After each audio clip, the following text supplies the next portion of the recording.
One. Then I said, we're live. Theoretically, we should be live on the internet playing some fucking Dungeons and Dragons right We're not now. playing Yes. anything yet. We're standing or This sitting is true. here. We're going to have our usual little banter before we do anything, whilst I establish whether or The not... challenge is to make it as long as possible so that when you do the rewatch, you have to like figure out how much to Where it starts. scroll through. I cannot fucking tell you how grueling it was doing the rewatch of the last session, like putting together... Why? We're Yeah, but a appreciate it. delight. It was our first Apparently session not. back for the year, and the fucking amount of I shit forgot how everything that works. especially you guys actually discussed was just fucking terrifying. It was awful. It's true, I wrote you more than one stuck us page. in a bog. It's on you, man. That happened way after the initial intro banter. Hi, hey, hello, internet. Congratulations, you found We us. got bogged down. Ian. We're not hiding. We are here on the Law Rights. I'm hiding. Playing our little D&D From Interpol. 5th edition. Shh, don't tell anyone, because we're Okay. all accomplices. You are now. Yeah, playing our little 5th edition D&D campaign, The Sword of the Skulls. When I say our, I mean my. We. I decided I wanted to make it a thing, and we're doing that here. But I have the honor and privilege of doing it with some truly fucking excellent people that I love. Getting Unfortunately, they couldn't make it tonight. So you've got us instead. Some excellent people who I am fortunate enough to hang out with at least once a month to do that very thing. And I'm going to get them to introduce themselves at this very moment, starting with Ham. Hi, Hi. I'm Ham. That's cute. Cool. Um, Is more than that, or Look, feel free to elaborate on such things as a fuller and more comprehensive version of that, where folk might be able to find you on the internet, for example. cool. My full name and date of birth is. Bro, can you just do all of our intros for us, but as impressions of us? No. Please? No? As come on, we What only if get to I- do this once a month. What if I drop all 32,000 of my channel points? Maybe once I have a redemption, then I'll very specifically put up a Pro will do an impersonation of... Can you just call it impressions? Impressions, yeah. Oh no. Yeah, yes. I will make that happen once the channel point redemption's right. No, Oh. Ham, where can we find you? What have you enjoyed doing over the course of the past several weeks? And what are you looking forward to doing over the course of the next several weeks, please? A little bit personal, isn't it? I mean, a really good dump. No. Hi, my name's Ham the DM. I'm here. I play Solazay, the Hobgoblin. In this little game, I also run Radiant Shadows over on the Meeples and Dragons channel, which happens every second Saturday, which was not this Saturday, but will be next Saturday. I do some other stuff, and I float around all over the place, and there's some secret squirrely projects going on. Fun times. Something fun that happened in the last couple of weeks was stuff, and there'll be more things going on in the future. Yay! Excellent. That all sounds amazing. Hey, Saz, same set of questions. Who are you? Where can we find you on the internet? What have you been enjoying doing in the last amount of time? What are you looking forward to in the next amount of time? Hey, I'm Saz, or Saz Meeple. I am the Twitch producer and resident dice goblin over at Meeples and Dragons, where Hamish does the D&D, and Emily and Promethean, and Lord knows who else we've gone into playing stuff on that channel. When I'm not doing that, I am occasionally over on Split the Party when we decide to get our Curse of Strahd campaign back up and running. And I do a little bit of video gaming when I feel like it, and I think that's me. What are you playing? Who am I playing? I'm playing Tiny, the cutest, tiniest freaking little fairy you've ever seen in your life. I meant video games, but that's valid. So Oh, video that's games. I'm absolutely playing so many right now. Let's not go down that rabbit hole. noted. Ash. Hey, Who? it's me. When before, when after? What? You've been paying attention. You know what the questions are. Hey, I'm Ash and I make stuff. You can find me at Ash Make Stuff on all the social medias. I'm active posting things again because I started making things again. What a wild, revolutionary concept. You can also find me over on Split the Party, where I play in Curse of Strahd. What we do in Barovia, Curse of Strahd campaign with Saz. Matt's in Japan right now, so it's a bit hard for us to play. So, and apparently you can also find me doing guest spots over on Hexes and Vexes, where I am tied to the backstory of everyone. I'm the mother of every character. They just don't know it yet. That explains truly so much. Mummy? Are you my mummy? Actually, that's kind of scary for a bunch of reasons. Oi. Speaking of scary for a bunch of reasons, Emily, who are you? Where can we find you on the internet? What have you been enjoying doing? And what are you looking forward to doing? I'm immediate looking forward to you never introducing me that way ever again. So disrespectful. Wow. As That's really throwing requested. me. Hey, my name's Emily Taylor. My legal government name, that is. My birthday is the 11th of November, 1993. Could you fucking not? Oh god, my entire inside body just squirmed and Your entire started inside body as feeding opposed me. to your outside body. Hey, Em, I don't think I got your new number down properly. Can you just tell me what that is real Oh quick? yeah, so it's 0431. Thank you. No, I'm joking.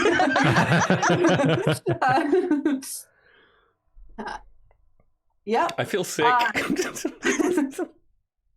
Hey, my name's Emily. It's actually not Emily Taylor anymore, but hey, it's Emily. And I am the GM producer and thirsty ass bitch over on Hexes and Vexes, where we play Dungeons and Dragons. Got a session coming up on the 4th of April, and an Echoes of an Epiphanies coming up as well, where basically we can just Q&A each other. It's gonna be great.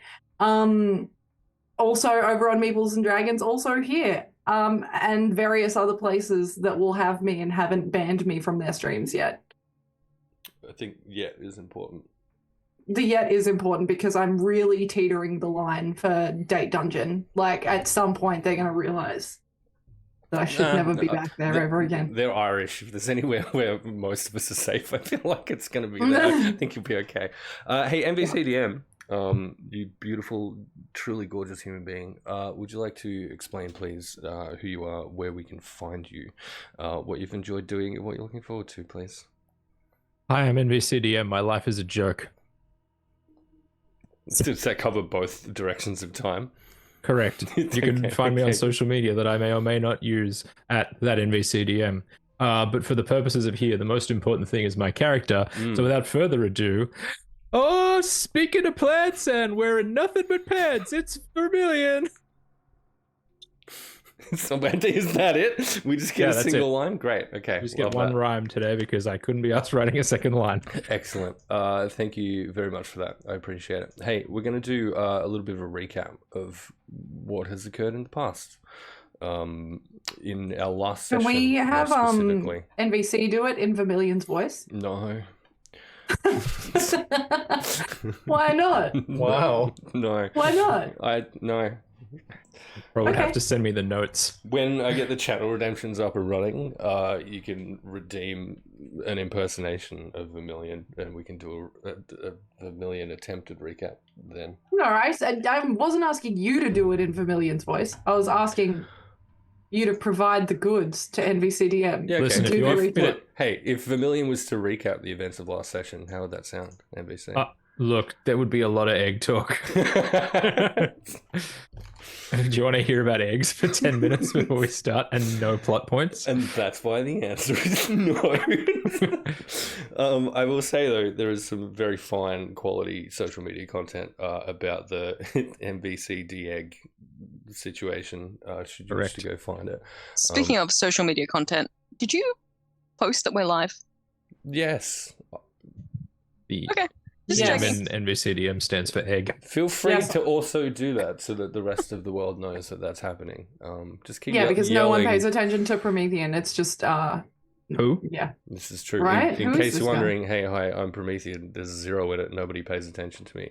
Previously, on the Sword of the Skulls, Kaori came back without Zephyr, who does not have a fucking gun. Vermilion Gun monkey. decided to make breakfast for everyone in the form of eggs produced whilst Vermilion was in the wild shape of a chicken.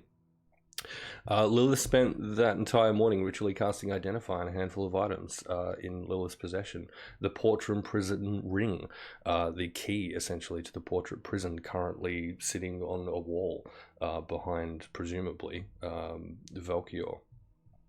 The Claw of Malar, a incredibly ancient, incredibly malicious mace of truly so much evil power, a bronze medallion of summoning of some sort, and the Quill of Secrets. Once satisfied, Lilith then cast Remove Curse on herself, as she has done daily since being fucked up by a werewolf, and intends to do so daily until the full moon, which by the end of our last session is in approximately, or exactly even, let's say 4 nights' time.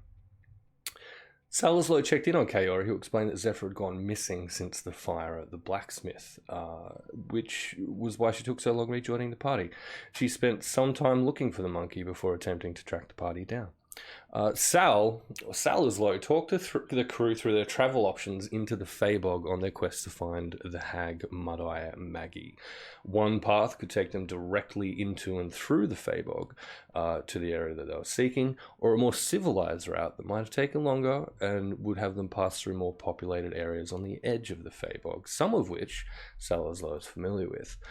He recommended quite strongly the back roads of the direct route, and the party agreed. Vermilion wild shaped into a giant penguin, dire penguin even, to facilitate travel through the Fabog.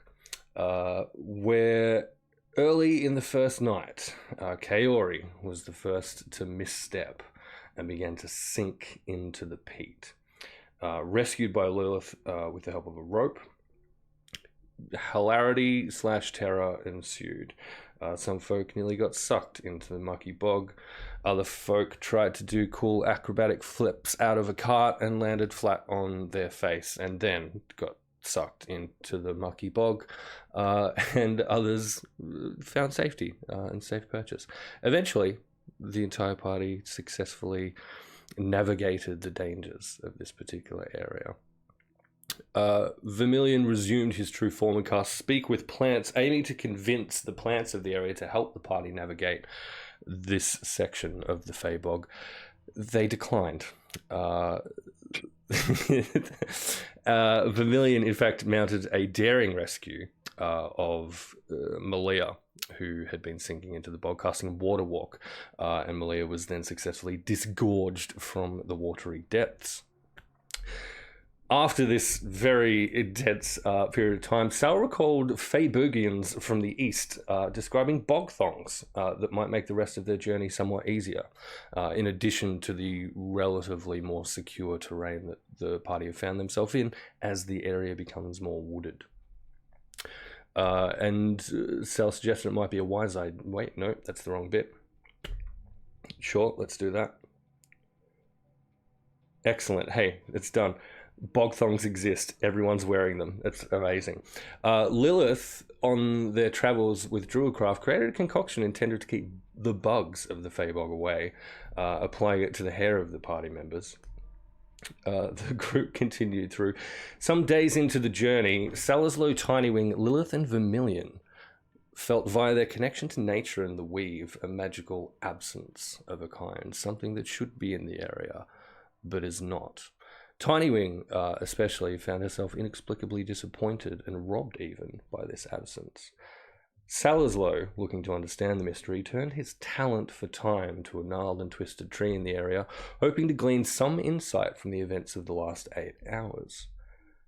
In doing so, he viewed the party's arrival into the area, with the exception of Lilith. At her entry into the radius of his view of the yester hours, it's as if his vision was blanked out and void.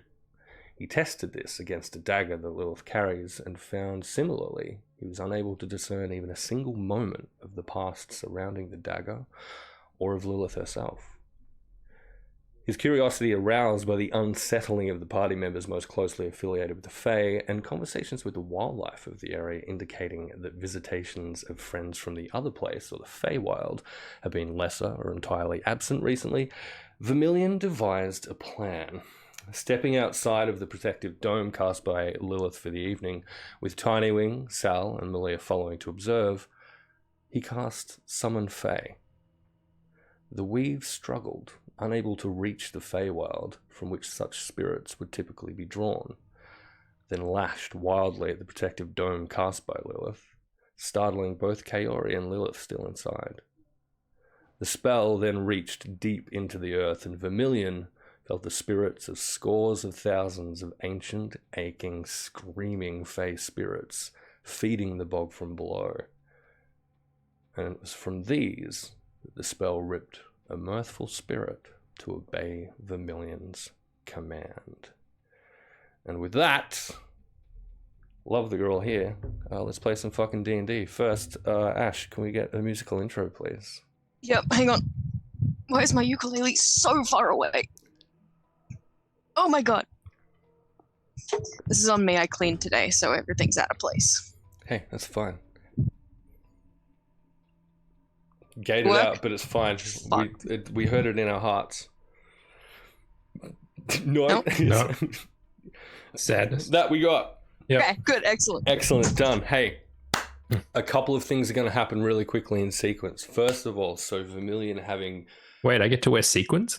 if you Cool. like, I'm not going to stop you. Vermilion having cast this spell, a Fey spirit is brought before you, who immediately chuckles a hearty, mirthful laugh. For those of you who are outside of the dome, watch as this spirit apparates. And a mask-presenting Fey creature that, for those familiar with them, clearly at one point must have surely been an Eladrin of some kind. Very large, largely built and stocky, with a long greying beard. His armor, he appears to be some kind of knight. He has very soft leather armor that at one point surely must have been white, but is absolutely covered and soaked in what you can only assume to be blood. And at this point, the armor and his peaked helmet that he wears is now completely, almost completely red. And he sits with a large long sword in his hand on a gnarled and twisted tree stump before you all. As this spirit is summoned, Lilith, what's your AC? I was 17, Fucking hell. but I'm also in the dome. Double fucking hell. Excellent. You feel just the tiniest, sharp little uncomfortable prick at your side, and you'll take 3 piercing damage. I'm also going to need you to roll a con save, please. Just in general? Not like a... Yep, Yeah. it's a con save. Oh, cool. 19. Excellent. You turn to see Kaori looking truly so incredibly surprised that you have reacted. And looking down, you see she holds in her hand a long, what almost looks like an echidna spine, like an echidna needle of some kind. And there's clearly something dripping from the end of this. And Kaori looks up at you in surprise that you are still currently functional. Fucking knew it, you snake. Oh, She man. looks to your side, to the bag of holding that you carry with you pretty much at all times. Lilith, Mm-hmm. you know, as discussed, does not get rid of her things very often. She carries most of them quite close and clearly. Kaori looks to your side and she hisses through her teeth. Have you got it? And Lilith I cast Moonbeam. on. Kaori. Excellent. Before we get to that, Vermilion. Hey!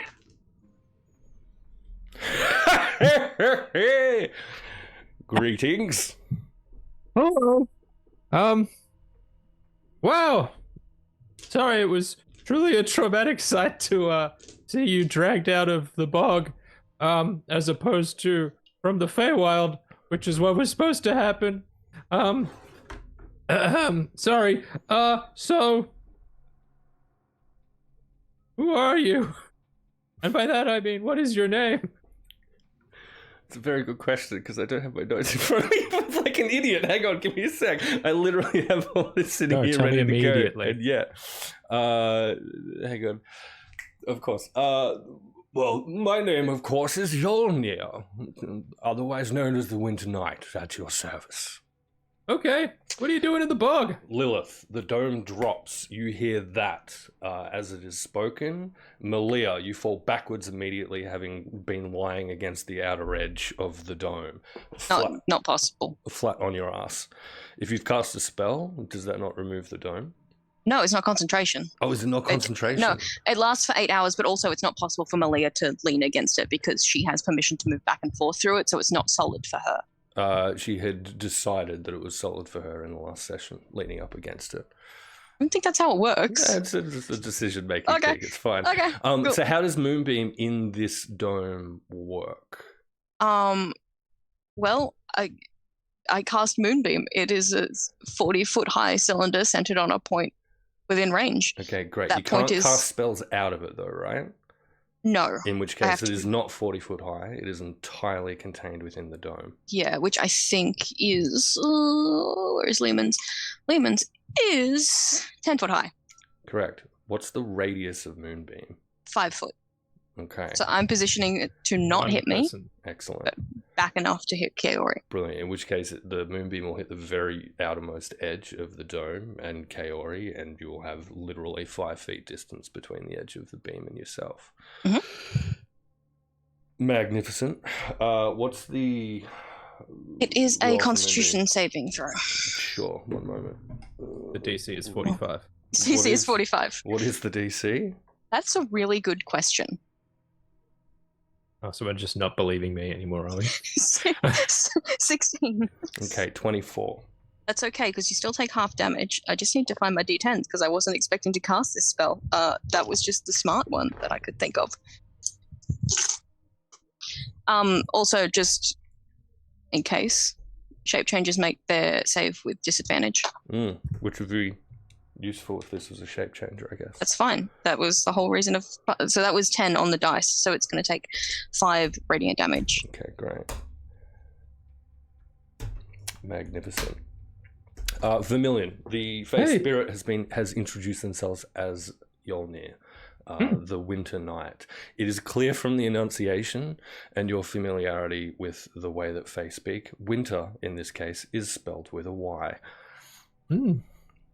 Whoa, Mr. Winter, what are you doing in the bog? Well, of course, I perished here many, many, many ages ago with so many of my brethren and my hated foes. What are you doing in the bog? Oh, great question. Well, me and my compatriots behind me, and over and around and whatever, we were traversing the bog in search of one who dwells within it. A certain person by the name of Mud-Eye Maggie. If you happen to know who that might be. Does Mud-Eye Maggie exist within the bog or within the bog, if you know what I mean? Listen, hey, great clarification question. Not within the bog, as in the same place you are with all the, I assume, decaying corpses and spirits of countless who the fuck knows, but someone who dwells within the bog, as in, like, their house is here. Well, that certainly makes sense. This Mud-Eye Maggie, I've heard her name whispered amongst the ghosts and spirits below the peat. But wait, what do I see before me? You seem to have been given a path by this vegetation. It seems to be going in the very direction that I would imagine that she lives. Oh, good. Well, that's good to double handle and check that. Yeah, look, really, the reason you're here is because, I guess, there seems to be fewer Fae, and by fewer I mean none, in a place called the Fae Bog, which is supposed to be I wouldn't say brimming, but definitely, but also probably not teeming, but would definitely contain more Fae than zero. And so I attempted to summon one of the Fae from the Feywild here to ask them, hey, why aren't you guys coming into the bog, which is normally have at least 12 Fae in it. And then by spell dragged you up from the depths of the bog, instead of doing what it was intended to do, leading me to believe that there are in fact no Fae within this part of the bog, at least. Yeah. You're I a was testing a vociferous hypothesis. son of a bitch, aren't you?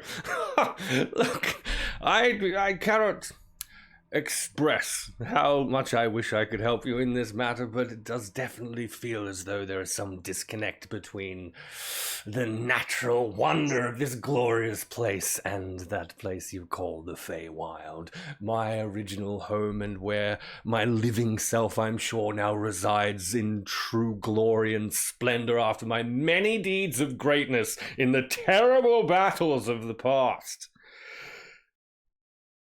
But I can tell you, you are wrong in thinking that there are no Fae in this place. I assure you, there are truly so many. They are trapped, hungry, broken below us at this very moment.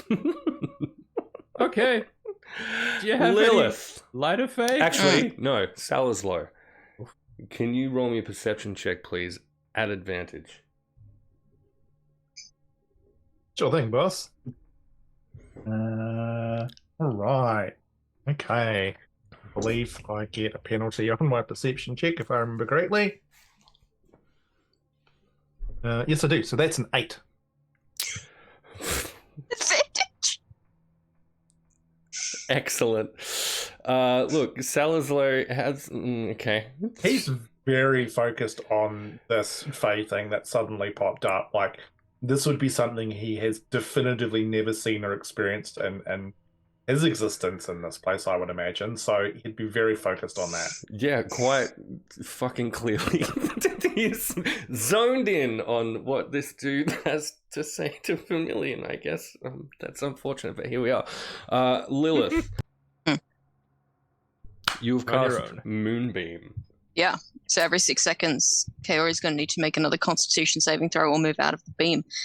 I can move the beam up to 60 feet as an action. Cool, good luck with that. If you do so, you're going to have to do it on yourself. Kaori lunges at you at this point in time.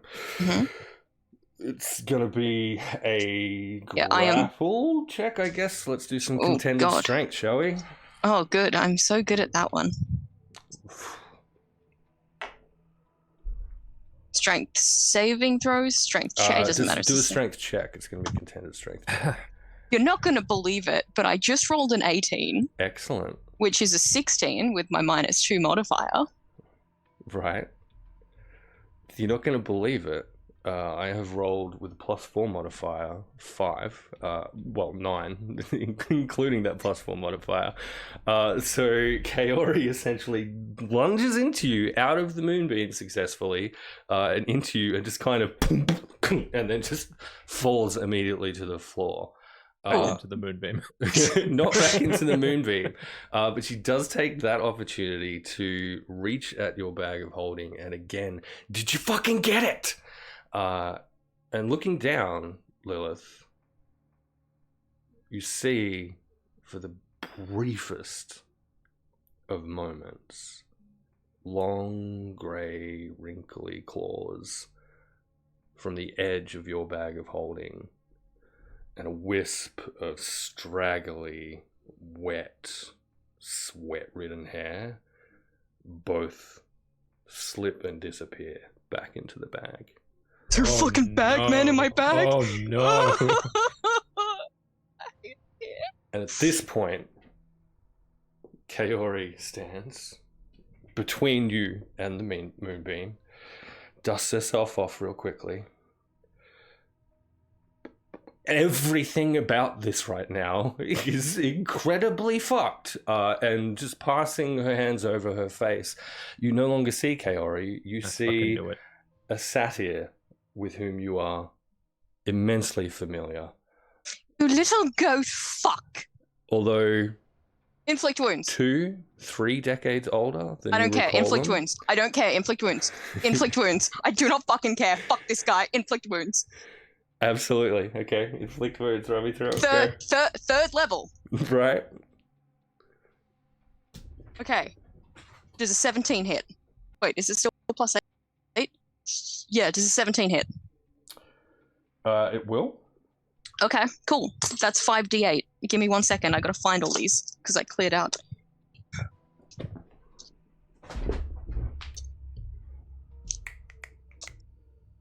Okay. Ooh. Okay, 1 plus 5 is 6, plus 7 is 13, plus 5 is 18, plus 7 is 25 points of necrotic damage. Okay. Incredible.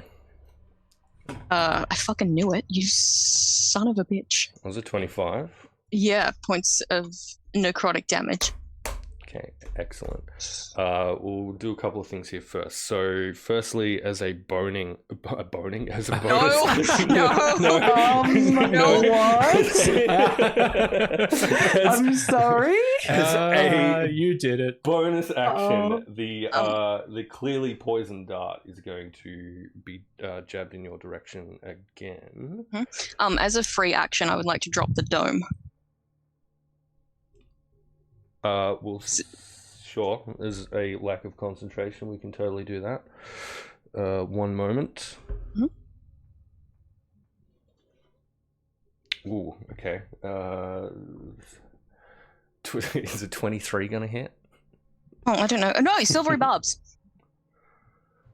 Motherfucking bard spell, bitch! Silvery barbs, re-roll, please. Okay, sure. Ooh, that's worse, but still. It's truly so far away. Maybe I need glasses. 19.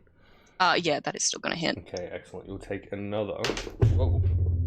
You can take another 1 point of piercing damage, but I'll have you roll another con save, please. Sorry, 1 point of piercing damage. Mm-hmm.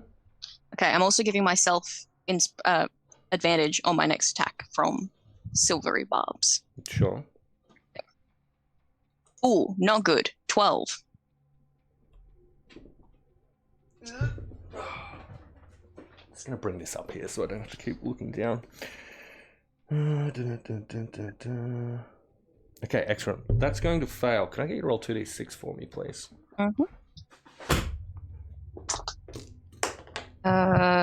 7. Okay, so you 7? 7.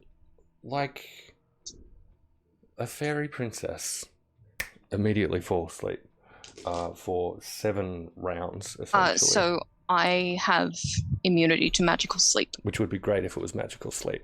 How is this not magical sleep? It is not magical sleep. Okay. Doesn't make any sense, but okay. Poison is rarely magic, I guess would be the answer to that. May I ask a question? You may. Can I have a boning action? Hey, later. That said, Wow. the dome will collapse at that point in time, and we'll Yeah, go cool. back to the rest of the group. Wait a second, hang on 1 moment. I would like to use my silvery barb's advantage to re-roll that. To reroll what? Oh, the My saving throw. 2d6? My saving throw. Oh yeah, okay. Is this not a choice you make when you cast it? Yeah, so I chose myself. It says the chosen creature has the advantage on the next attack roll, ability check, or saving throw it makes Okay, within great. 1 minute. Excellent. Cool. Go That's a for it. 15 though. That's a 13 plus 2. Excellent. Is it still asleep? 1 moment. Dome is down either way. It would be, except Palos is going to also cast Silvery Barbs, and you'll re-roll it, please. Okay, re-rolling a reroll. Wow. Bob's off. Cool. How does a natural 20 look? Bam! Magnificent. I mean, technically, I still take the lower number, so it's still the 15. But because silvery barbs, you re-roll and take the lower, so it's still a 15. Fucking brilliant. So, I'm shaking so badly, you guys. We'll say that you have dropped the dome as initially stated. We'll go back to the rest of the group. Yeah, may I ask, do we notice any of this happen? You Yeah. do now. Dome's down. At the point, well, sorry.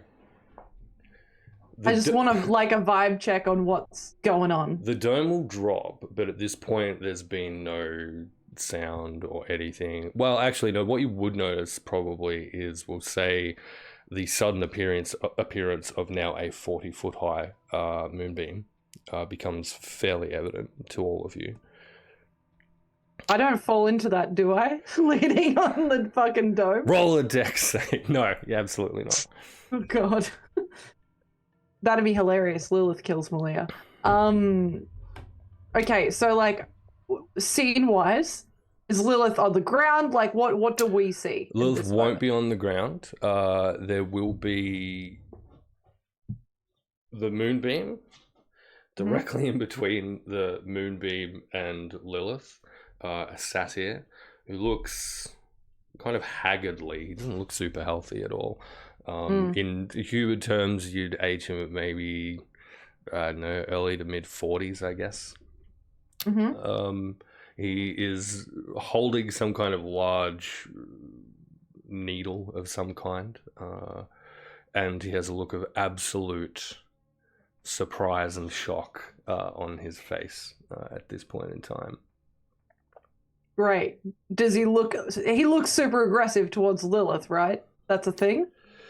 He's clearly brandishing a weapon at her. Roll an insight check. Sure, let's go. Oh fuck. 25. He is more confused and inconvenienced than he is aggressive. Okay. Cool. I guess all I'm going to be doing at this point in time is attempting to place myself somewhere that can assist Lilith. I guess attacks wise, if this turns into a fight, like hands on daggers sort of scenario. With a 25 insight roll, you would see that Lilith is immediately out. You would like immediately see Lilith out for blood. Like Yeah, she is cool. going to turn this into a fight, whether this satyr wants it or not. Cool. I still won't take any actions just because I don't think I've seen any of this aggression just yet. So it's more like I'm prepping myself for whatever's about to go down. And so, with that statement, Lilith, I assume at this point we'll get everyone to roll for initiative, please. Wow. This fucking guy.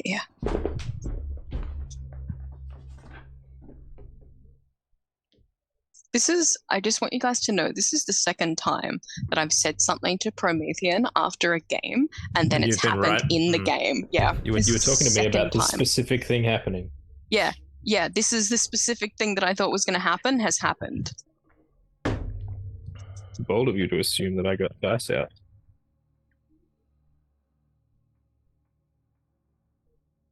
Oh, wait, actually. I have a whole bag full of them.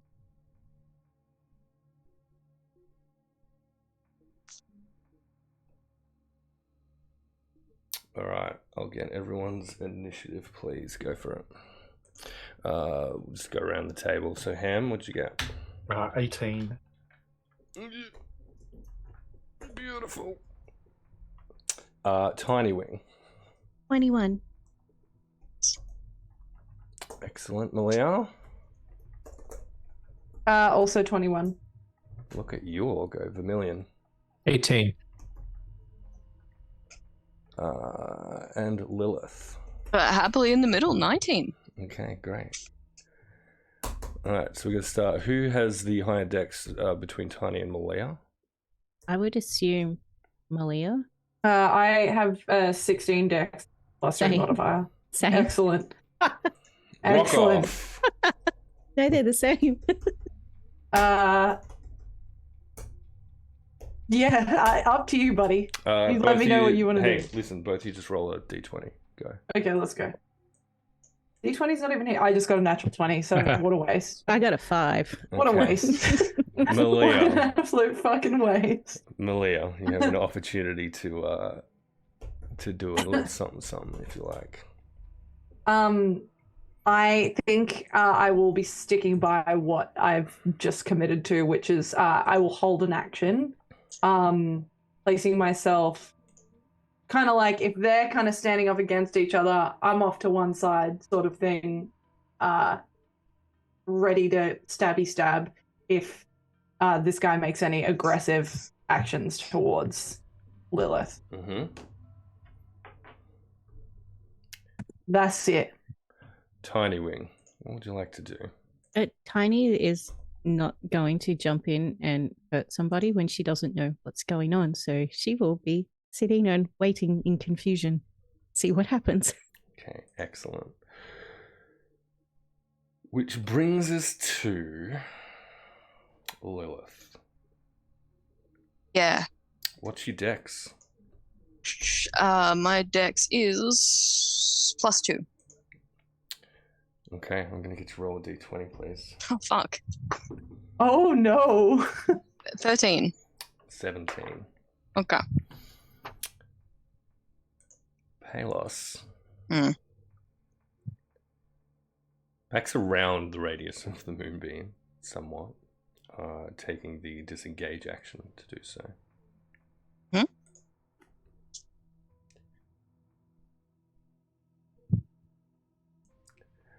Lily Pilling, I'm not here to cause any kind of trouble.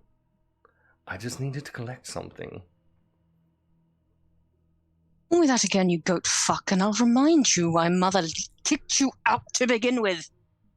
At which he cocks his head. Is that what you think happened? Saw it with my own eyes.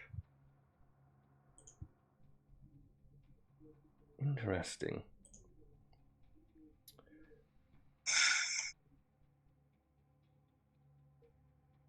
He will cast Expeditious Retreat. And then dash 90 feet. Back in the direction from whence you had approached. Okay.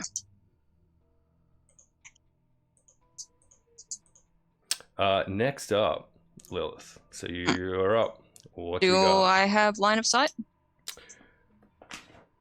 We'll say as he does so, then yes. Like as he's dashing, you'll absolutely be able Lightning bolt. to suddenly go for it.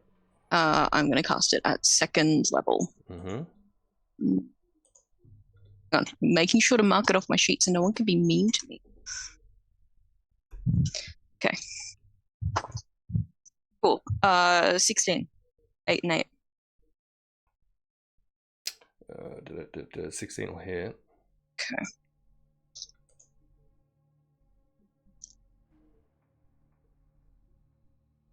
Five and 5 is 10, 14, 18, 20 points of radiant damage, and he is illuminated. He is, and you see, kind of as he dashes away, you kind of see this glow now through the assorted trees that are kind of growing in the area that you're in. But at the end of that dash, he will have broken line of sight from the next of you, which will be specifically Salazar Vermilion, who's got the highest dex. Vermilion will have. Wait, what's your dex? 10. Okay, I do. Very good.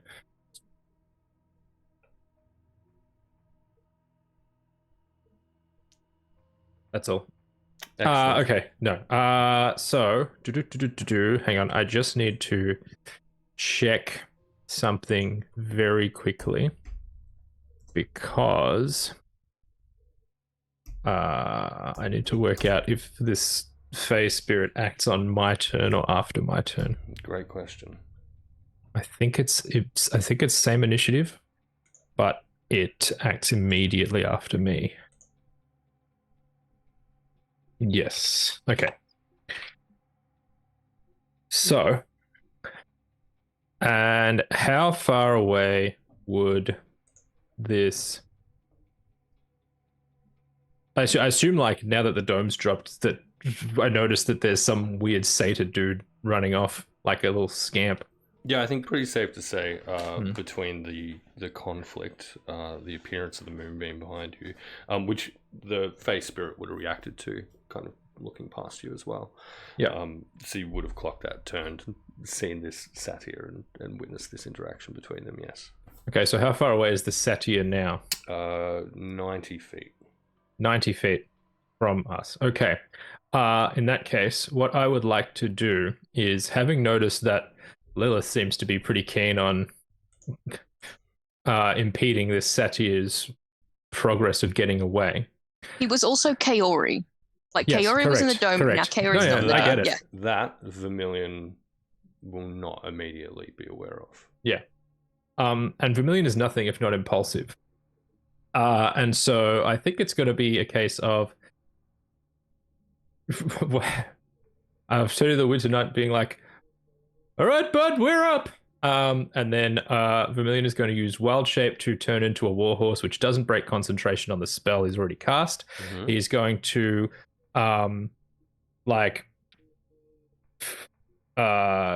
scoop, if a horse can scoop, that thing with their head down, and scoop the Winter Knight onto his back as a mounted combatant. Ho! Let us ride! And then he is going to use his 60 feet of movement to run after the Bay Spirit. Mm-hmm. After the Satyr, use a dash action to move another 60 feet, activating the Warhorse's trampling charge, where if it moves at least 20 feet in a straight line and a creature and then hits it with its hooves. So then I can make an attack. No, actually, don't mind. I can't actually make an attack on it because I'm just dashing. So don't worry about that. I thought that was going to be cool, but that's okay. But that's another 60 feet, so I will definitely catch up with the Satyr. Yeah. At which point, my Fey Spirit is going to have a crack at this Satyr. With advantage because of Guiding because Bolt. Yeah. Now, let me just pull up the fucking sheet for this thing. Okay. Okay, so it's going to take a swing at it with its short sword as the weapon it's been given. Marvelous. So did you say I get advantage because of Guiding Bolt? Is that correct? Yes. Great. And I'm going to need it because one of those dice was a 1. Does he have a plus?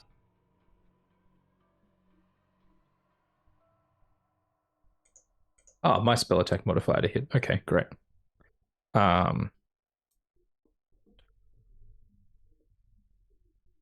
Okay, so that would be an 18 to hit in that case. That will absolutely hit, yes. Great. 4, 5, 6, 7 piercing damage, and then another 5 force damage. Okay. For 12 total. Excellent. Love that for him. Anything else up with Vermilion's sleeve, or move on to the face That would spirit? be it, because that is all the actions that the Warhorse can take, and that is Okay. all. Great. Before we get to the face spirit, Sal, roll another perception check at advantage for me, please.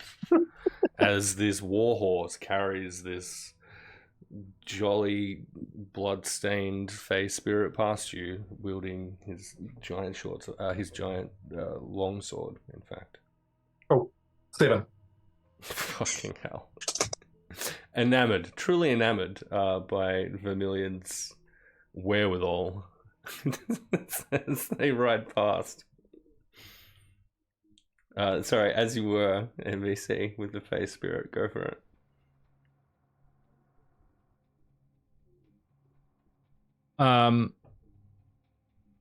Who I assume can attack from the back of the warhorse individually of you. Oh no, that was sorry. I did the face spirit as part of my turn. Oh, that was yeah, his attack gotcha. with the sword there. Yeah, okay. That was the 12 points of damage that he just did. Marvelous, thank you. In which case, Salazar, you're up. Somewhat bamboozled by everything that is going on. Sal will look at Lilith, look at the warhorse with the With a green mohawk. weird I should fucking have- I knife should and have the green specified. mohawk that was glowing and now is no longer glowing dude.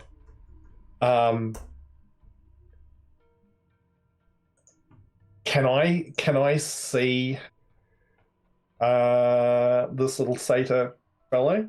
I think there'll be an opportunity for you to try something as similarly as they've kind of dashed off. All right. Apparently, this is something that we're trying to stop. So, I will try and psychically stab this guy on the head. Okay, So it's an intelligence saving throw, please. sure thing. DC 4 million. No, DC 16. Okay, great.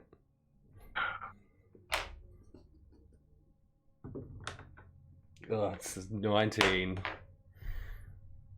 Yep. So he's fine. Does he still? He does not. On a failed save. Oh no, failed. Yeah, no, doesn't nothing. Okay. Ba-ba-ba-ba-bum. Magnificent. Which then brings us to back to Tiny Wing. Doesn't Malia go first? Did we decide that? Yeah, we did. I just put you in the wrong spot. Sick. How far away is this guy now? So at this Really point, so so far. at- 90 feet At still. this point, 90 feet. So 90 feet, he will be out of direct line of sight for you at this stage, unless you can catch up with him some way, shape, or form. What if I have dark vision? Can your dark vision see through trees? Yes, it can. That's I don't cool. know if you're That's aware. how dark vision works. Haven't you read But- the rules? What? Can. Tree vision. Gonna look at Lilith and say,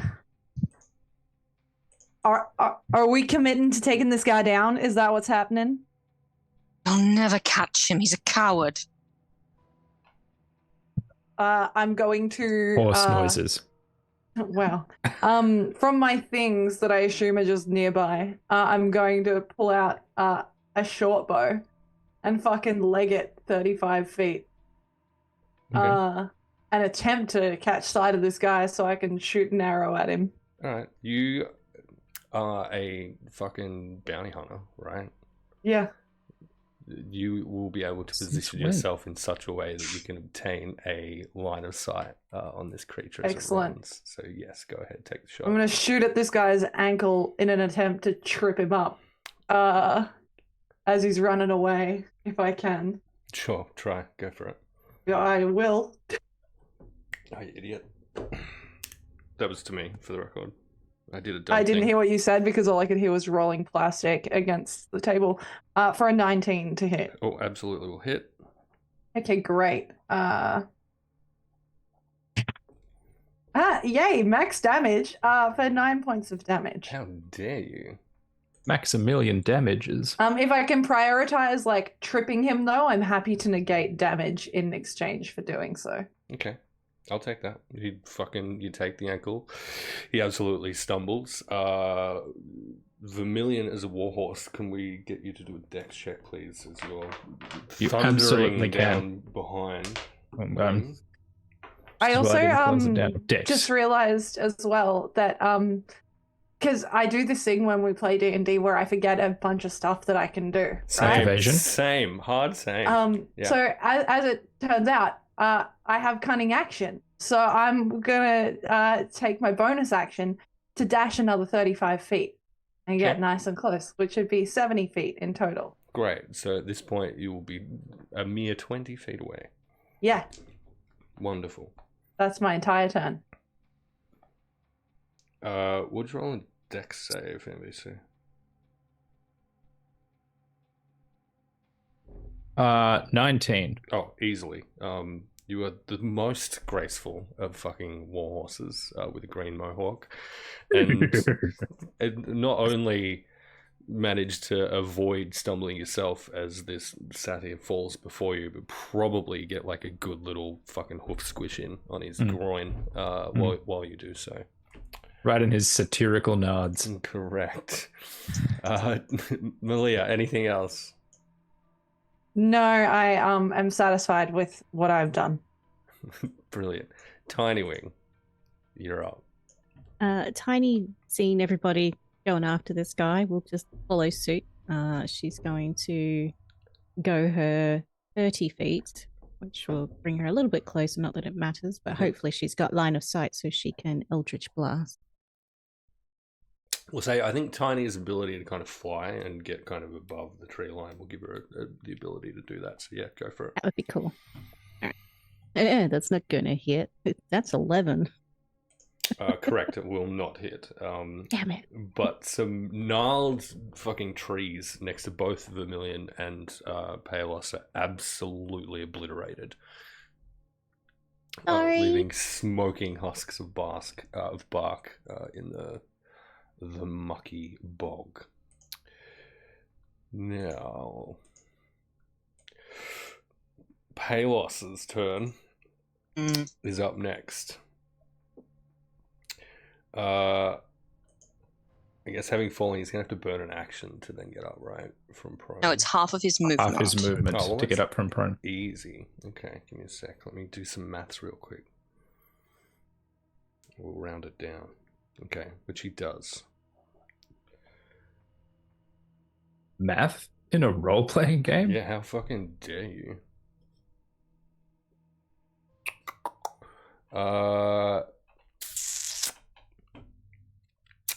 Here's what's going to happen. I don't like the way you're talking. Although this Oh. might not. Yeah, okay, great. Palos kind of draws himself up, and it's clear at this point he is incredibly irritable, particularly to you, Vermilion, up close and personal. And he's going to cast Sanctuary Nay. on himself. And then, as a bonus action with Expeditious Retreat in effect, he will dash again. And continue hooning through these woods. He is some distance away now. That's 60 feet away. It's going to be about Again, with 60 feet, yeah. Oh, yeah. And given that we're in what is essentially difficult terrain, that he, for the most part, is able to ignore. So, as you'd progressed into the bog, working your way through the bog became easier and easier. You're also all wearing bog thongs. Vermilion having wild shaped into a horse, this is not an issue for you. Tiny Wing flying, this is not an issue for you. Malia, you notice that it's starting to slow you down a bit with these bog thongs tied to your actual shoes, and you're either going to have to take a turn to remove them, or you're going to start moving with half of your movement. Lilith, I feel like you would have taken yours off immediately in the dome. I don't think that you're going to currently be wearing yours at this point in time.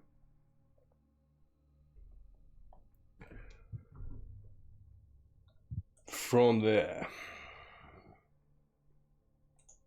let's have a look here. Give me a sec. No. Okay, great. No, that's all he's doing. He's just continuing to flee at this point in time. But he does currently have Sanctuary up, meaning you'll need to roll a wisdom check if you want to target him with an attack again. Lilith, you are up next. I know Palos, and I know his tactics of just getting someone else in trouble and then running away. So I am going to use my action to cast Sending on Palos. Okay. Run while you can, because when I find you, And I'll rip your horns off and shove them so far up your goat ass that you will be. And then it just cuts off. Fucking magnificent. And will that be all? Bonus action to just scream at the sky. Mm-hmm. Yeah, done. That's a free action. Yeah, You've done. still got a bonus action up your sleeve if you need it. I'm gonna use bonus action to scream a second time. That's it. Vermilion. Hey, You're watching him absolutely piss off, but you were still in hot pursuit and not all that far away. so 60 feet away now, is he? From you, probably a bit less at this point. Okay. Okay. In that case, I would like to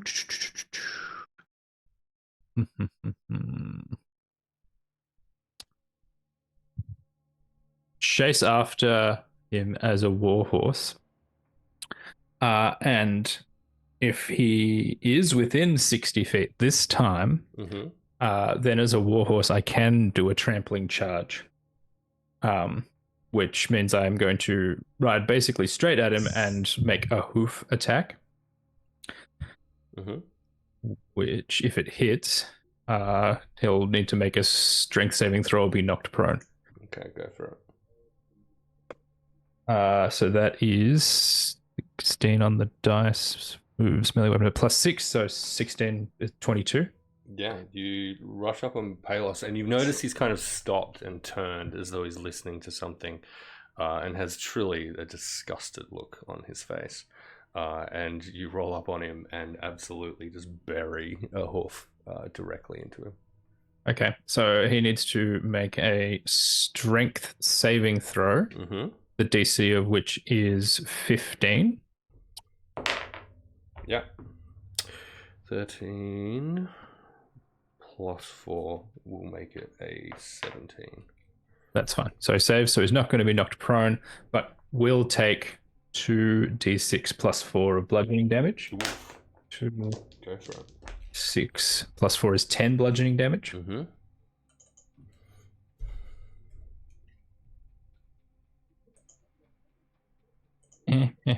And Okay. Yep.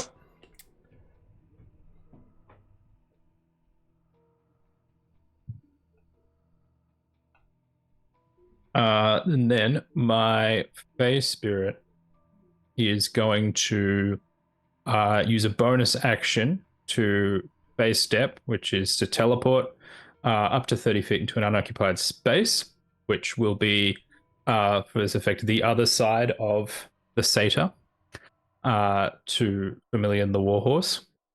And once that happens, as they are a mirthful Fey, then I will need to make a wisdom saving throw. The DC is still 15. Mm-hmm. If he fails, he is charmed by the Fae and I for 1 minute. That thing I forgot. Advantage against spells. Does not fucking matter. Fails the wisdom save. Okay, so he's now charmed.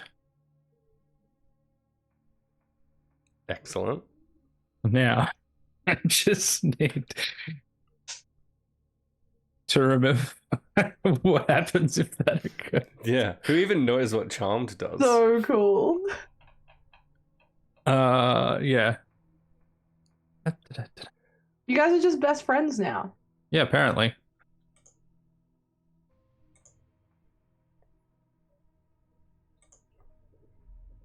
Okay. Now I assume the charm condition doesn't work the same as charm person. Is that how that works? Let's have a look. Charmed can't attack the charmer or target the charmer with harmful abilities or magical effects. Right. And the charmer has advantage on any ability check to interact socially with the creature. That's what I figured. So it's just advantage on social interaction. Mm-hmm. Although that's, I'm assuming, annoyingly default 2020. Oh no, it's 2014. Yeah, and so that's applying specifically then to the face spirit as the charmer. Yes. Yeah. Okay. Now, fortunately for the way Summon Fae works, is that the Fae Spirit understands any language that I speak, including horse. Yep. Which means that I can instruct Entirely the fair. Winter Knight to ask, to very kindly ask the satyr to get on the horse and come back to camp. Okay. Sure. Just stacking 2 horses, you know? Roll a persuasion check for the Fae Spirit at advantage. Right.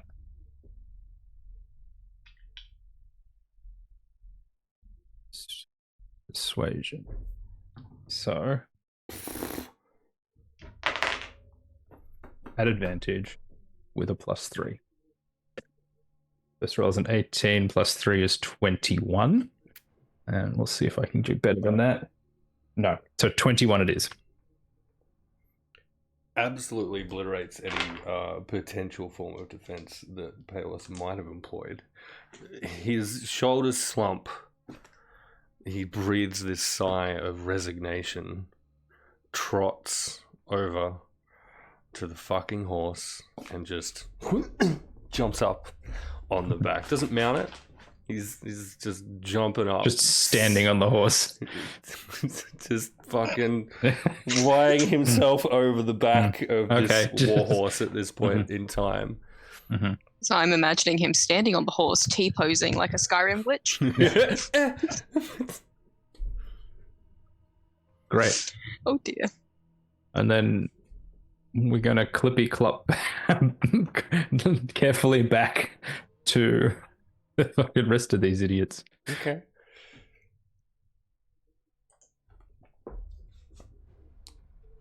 I guess we're technically still in combat.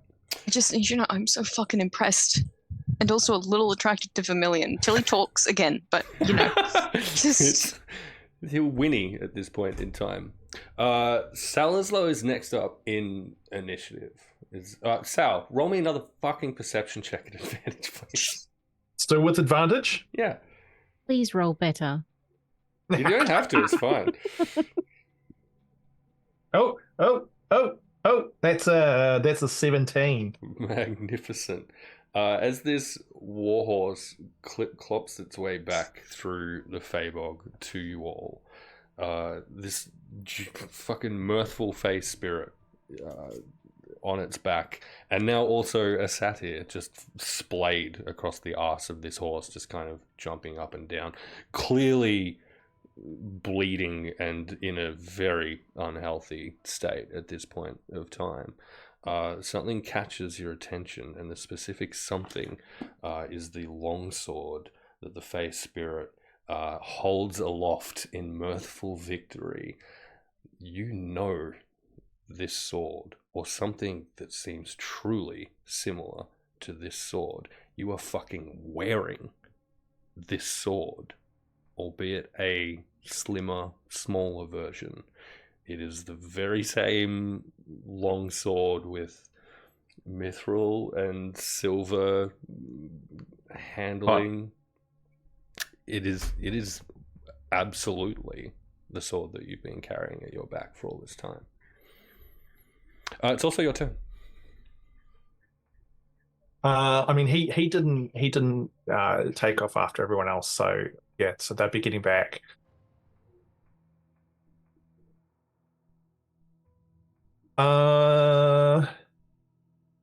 He's gonna study this night for a tick. Like, is there anything in particular about this winter night, like from stories that Sal might have heard as a kid? Like, is there any kind of folklore or anything about this particular fae that he might be aware of? Yeah, absolutely. Roll a history check, but perhaps with advantage as well. We'll do this as a local folklore to Salazlo's upbringing, I guess. Okay. That's 18. Yeah. Not so much the term the Winter Night, but definitely the name that he threw out, Yolnir. You from a very young age, know is associated with rituals of Wintertide, that point where winter is at its most deepest. It's not typically very... the Fabog itself is in, I guess, a more temperate kind of region of Sonder, but that is not to say that it does not get cold. And in this part of the world, the stories and folklore around Yolnir aren't those of other areas of the world that you're aware of from various travelers and your own travels kind of through the edges of Fabog and interactions with assorted folk. You know, some have stories of this fantastical being that leaves gifts for children who are good throughout the year. That is not your recollection whatsoever. Your recollection is that this being protects the children who are honest and pure and worthy of their families. That is very much part of the folklore of your part of the Fabog, that sense of family and kinship and the strength of that. And the folklore that you're most familiar with represents that. Is, to you, Yolnir is a protector of children, but only those that are committed to looking after those closest to them. And without that protection, you know, the legends say there are other entities, darker entities, that can absolutely take you from your beds while you're sleeping as Wintertide falls without the protection of Yolnir. So Sal will almost subconsciously reach over his shoulder and draw that long sword from his back, and will start to just walk over towards the Vermilla horse and the knight. But that's all he'll do at this stage, and he'll just be kind of like, part of it will be like almost, yes, it's still, I've still got it. It's there. And his brain will processing this information, but he's not going to do anything at this point in time. Okay. There's other shit going on. There certainly is. Combat-wise, though, not going to stab the satyr while he's on the back of the horse. No. Vermilion horse kicks Sal. It's not fun. I've been there. It's not a fun ride. We'll Not say really. Sal is would be easily funny. able to dodge that, though. I'm not going around behind you. Can we say that just for flavor, Vermilion just like lifts up one of his front horse feet and just pushes Sal out of the way so he can walk past over to Lilith. Like the horse from Tangled? Yeah. Like just Yeah, incredible. exactly. Stop it. Magnificent. Now, I'll say at this point that we're out of combat. If that's the case, I'm yeeting myself back towards where everyone else is, because at the moment I'm still 70 feet and away. I think you'll be Still squelching along. easily able to do that as Vermilion, as a horse, kind of reapproaches the area. It shouldn't be too difficult. And Palos kind of slumps off the back of this horse and is just lying there, splayed in the mud, breathing heavily, obviously heavily injured, and looks up at you all. I'm taking my 50 feet of rope and I'm tying that fucker up, and I'm gonna tear off some of my own skirt and shove it in his mouth so he cannot say a word. I would like to deposit back onto the ground and turn back into Vermilion. Oh, I thought you were gonna deposit. No, I some wasn't. I skirt. was not- absolutely expecting a horse-flavored deposit as well. Yeah. Guys, I am a professional. Right, I'm so Okay, sorry. sure. Yeah. Yeah, tying that fucker up. The horse lays an egg on him. Oh no! Not really. It's a horse, but it's got a marsupial pouch for no reason. Well, we got him. Who is this satyr anyway? I don't know. Lilith seemed to want him. I'm gonna try and hog tie him, like feet and hooves and hands together. Goat time. whatever. To keep him, and then with the fabric in his mouth, I'm going to wrap the rope around his head as well to keep it in place, and just tie it tight enough to hurt. Okay. I'll get you to roll it as a dex check for me, though, please. Okay. I'm going to guide myself. No reason. It's cocked. For the record, Honor the cock. he doesn't. It was perfectly like that. Like there was no discernible number. It was literally perfectly split. Mm-hmm. But that's a dirty 20 between guidance and a 14 on the dice and my modifier. He does not appear to put up any resistance. Yeah.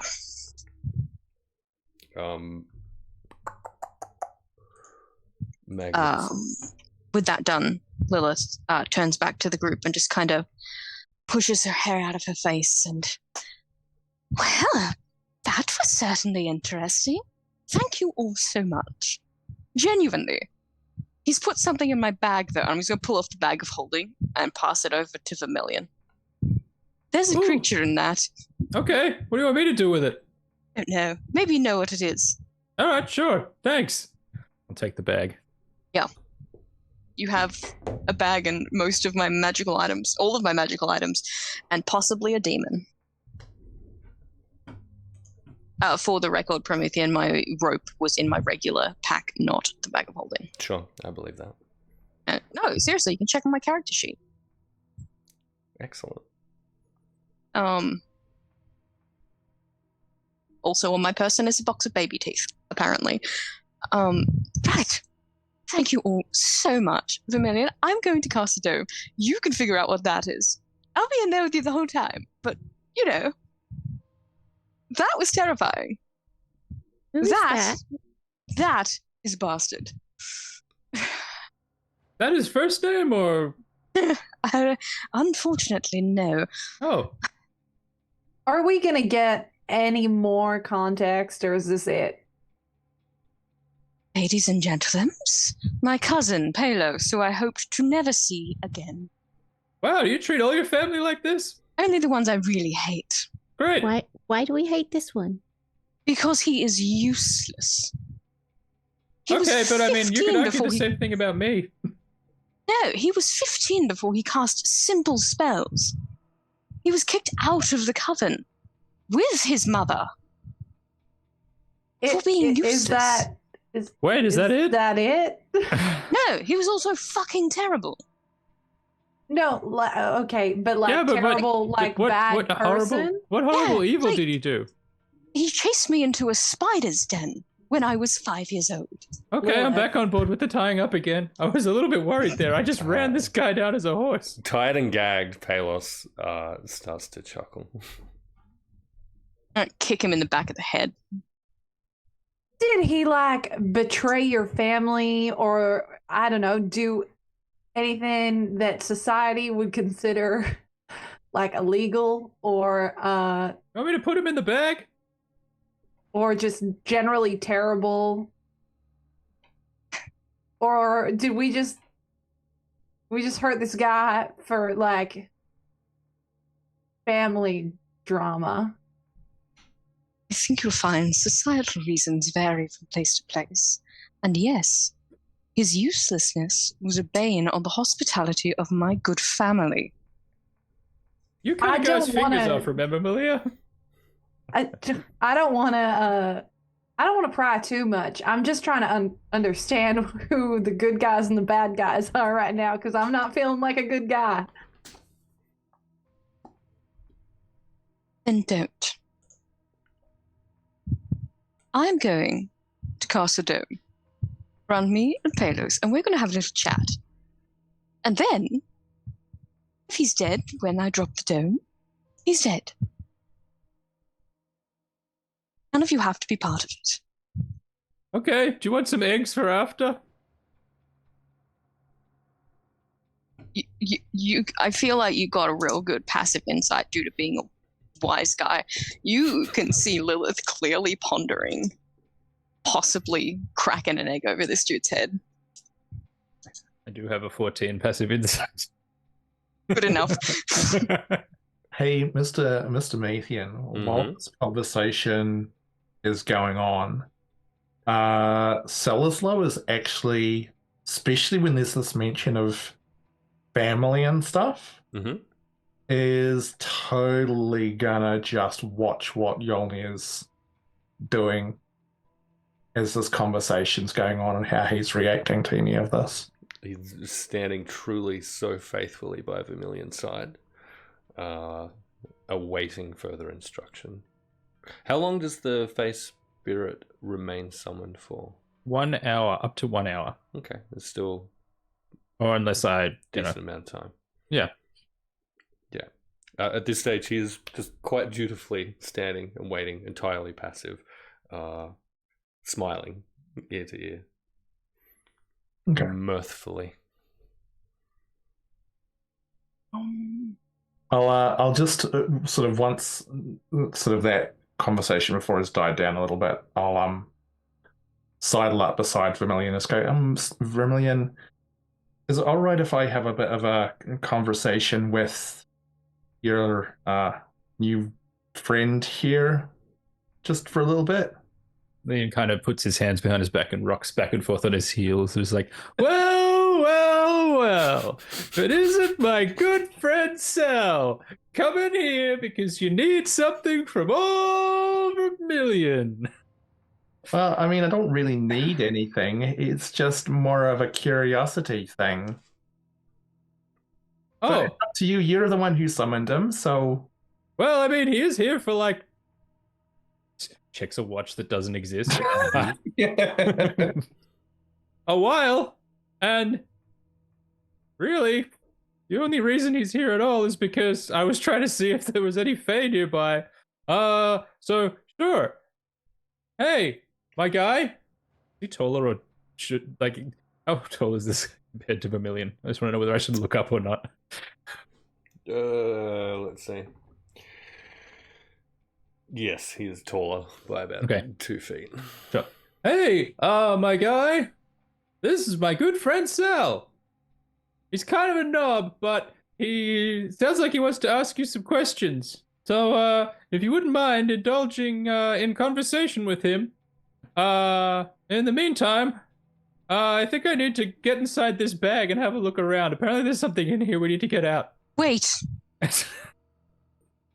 What? Yolnir will turn to face Sal. And Sal, you said you'd drawn the longsword, right? I'd still probably just be having it in my hand idly, yeah. Okay, great. He turns to you and begins with, oh, well met! I do love a new friend with which to converse. Sees the sword, immediately drops to one knee, holds his own in front of you. I see you, and you alone have been worthy enough to be gifted the sword of my beloved. And that is where we'll take a little break. We'll be back in 5 to 10 minutes or so. We're just all going to refresh our little drinkies and perhaps Get rickety wrecked. cater to some vices and hopefully Cater to some vices. yeah. You know what I'm gonna do? I've Put got a whole- sheets on my bed. I've Because got a I whole just catering realized I have company for my none. vices. Wow. Excellent. You know what At I'm home. gonna you know what I'm gonna do? Throw out truly so much of everything I had prepared. For the evening. Wow, look at the size of that folder. Yeah, ignore that. That's got nothing to do with that. Hey, Okay. those of you who have been hanging out in chat, we love you deeply and truly. Hopefully you're still here so we can continue to do that in a short amount of time. For now, And if you're not, you should feel really guilty about it. just keep in mind, Emily said that I didn't. Hey, we'll see you soon. Be right back.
That was so mean. Theoretically, we're back Yeet. on the internet doing the thing. Hey, hi, all of the people.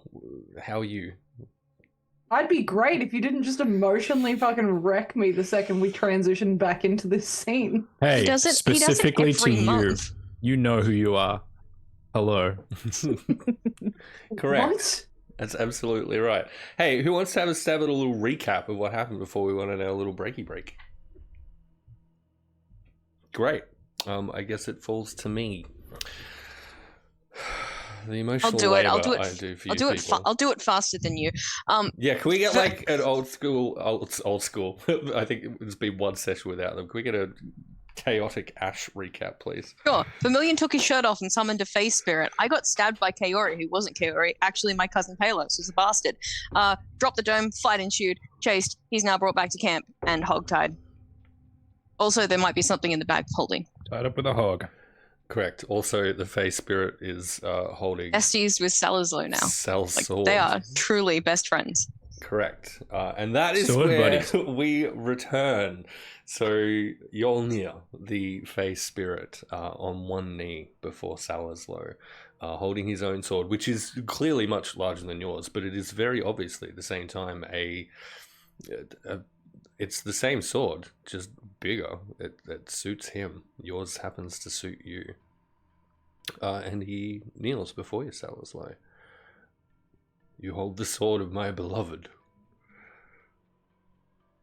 I greet you. Holy shit, did you kill his beloved? No, Vermilion, no, I did not kill his beloved. How'd you get a sword then? This- I don't want to. Yolnir will stand. I don't want to At this presume. point. Ha!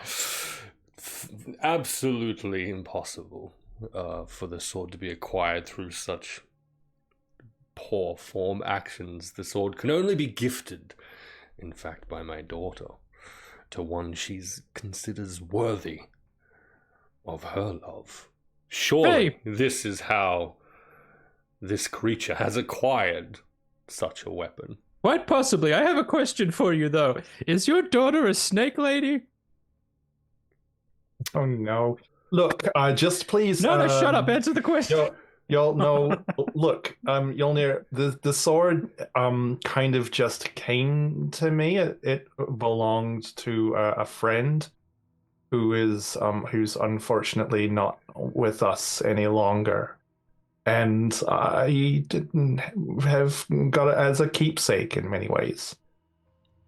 His eyes. Okay, a couple of things happen. His eyes will narrow somewhat. With a combination of mirth and malice, he will just let out a little laugh. An interesting and inexplicable turn of events. I am compelled, sir, to Vermilion, he will say, to point out that no, my daughter is not indeed a snake lady. Good to know. She is in fact the Lady of the White Well, cursed to an eternal existence, imprisoned in the Feywild, within the Lake of the White Well. Aw. Due to my own actions and the curse that was placed upon me that cast me from the Feywild. But before I left, I was granted the opportunity to throw my sword into the lake, and I swore never to fight again. In breaking that curse, I found my spirit bound to this world. So my question for you, Mr. GM, did Sal have any idea about where his friend had got the sword from? No, he had been very... I believe he... Would Sal have pressed him on where he'd gotten the sword from? Because I think we'd said that he'd been not necessarily cagey, but just avoidant of the subject. Yeah, no. Look, look. It was a you don't get between a man and his sword, so yeah, no, he wouldn't have pressed it at all. Yeah, in which case he would not have gone into detail regarding the acquisition of the sword. No. I mean, I'm sorry, Yolnir, but I mean that's all I really know. I mean, Reverend Dervin never really said anything to me about where he got the sword from. And like I said, it's a keepsake now. Is there something, should I not have it? Is this poor form? Is there some kind of contract or something that's been breached or broken because I've now got this blade? Or He laughs merrily. You are in fact in grave danger. If in fact the sword was not freely gifted to you by my daughter for being a champion worthy of her love, it is very possible that you, sir, shall be the target of the Wild Hunt itself. I am afraid your life is forfeit and you are likely doomed. that's not what I was expecting to hear today. I mean, do you want it back? I mean, to be honest, I don't even know how to really use it. I am but a humble spirit, an echo of the version of myself that once was. Dead, slaughtered, so mercilessly, so many eons ago. I cannot accept this gift. So if I didn't want to be hunted down, then what should I be doing with the sword? Can I return it to your daughter? Can I go and lob it into this lake again? Verily, that is certainly one way in which you may preserve your paltry life. I can hold on to it for you. I seem to be acquiring cursed shit. I mean, it's a nice offer, Vermilion, but I feel like this is kind of like a me problem. Okay, last time I tried to help you. It's appreciated. So you said there might be, it's one way of dealing with it. Is there other ways, I could throw it into the lake? Is your daughter, I mean, can I go and talk to your daughter and go, hi, here's your sword back? Or am I allowed to have it? Or do I have to court her? Or, do I have to go on a date? Or how does this work? I don't really kind of understand shite. She is an independent, though eternally imprisoned woman. I am afraid I can give you no advice on these specific matters. You may, however, seek perhaps the Lady of the White Well in the still moonlit pools. In those places, perhaps, you may be able to reach beyond this world and the Feywild into those deep, dark places in which she hides and converse. But your most certain likelihood of avoiding a truly grievous and misfortunate ruin will in fact be to return the blade if she has not freely given it to you in an understanding of courage. And he'll approach you and he will take you by the shoulders. I wish you well with this endeavor. In whatever way you have acquired this blade, it is truly special and quite surreal that it is indeed in your possession. And surely there must be some reason that this is the case. And as he does so, your sword will begin to glow dimly, as if lit by moonlight, and mechanically, Salazlo, you find yourself now in the possession of a +2 moon-touched sword. Okay. He will seem somewhat surprised by this, also the whole non-consensual touching. Right, so I find a nice still pool and I try to talk to the Lady of the White Well and hope that she's okay, and then I go from there and maybe find you. Right, I'll figure this out. Oh, you can certainly try. So one last question, if I may. This wild hunt, if it comes looking for me, which it sounds like is now a distinct possibility, Is this something that will also go after the people that I'm traveling with as well, or is it going to just go after me? Oh, and secondary question to that: is it as bloody and brutal as I've read in books? It certainly is, little one. If you find yourself the target of the wild hunt, you can be rest assured you will be the target of the wild hunt. Your friends will perhaps be safe unless they interfere, of course. Your only potential saving grace may be those who are found to be worthy of the hunt may in fact become part of the hunt for eternity. That doesn't seem like a potentially great thing either.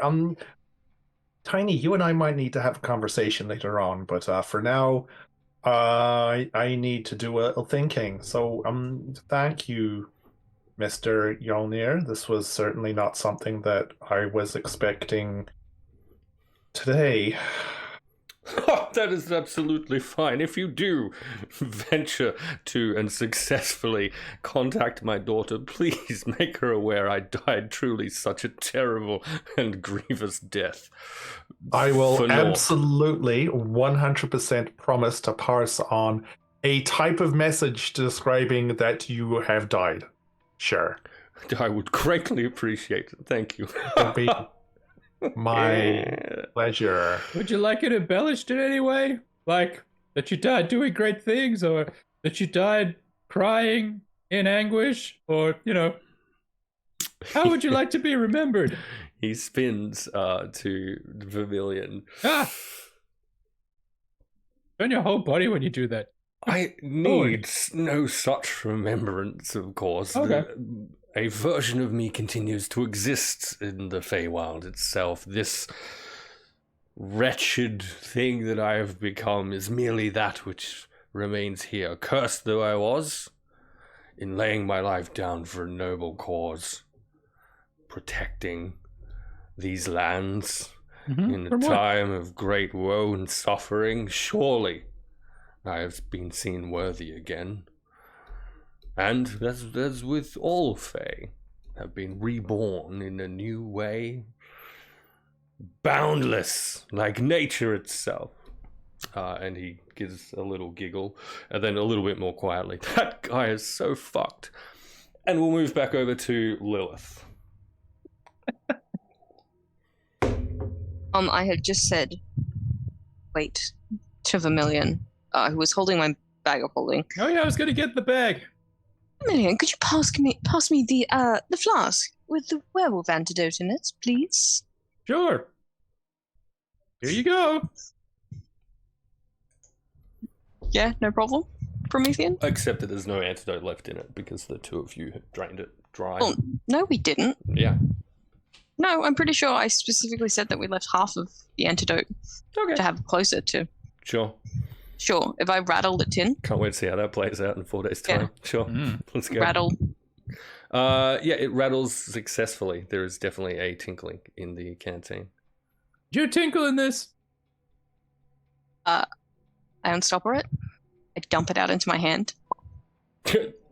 Really? Yeah. Excellent. Half a canteen's worth of werewolf antidote just slops out onto the mud, and a coin falls into Lilith's hand. Is it my coin? It is. Vermilion sucks the antidote out of the ground. I really thought you were going to say off my fingers. I got so petrified for half a second. I mean, I can if you want, but I was going for the ground. No, I'm a prestidigitate my hand and hold on to that coin. Turn around to Palos and show him. His eyes immediately widen. Great. How big is this coin, Promethean? Just like 50-cent piece, 20-cent piece, like real world equivalent? Coin size. Yeah. What size coin though? Approximately that big.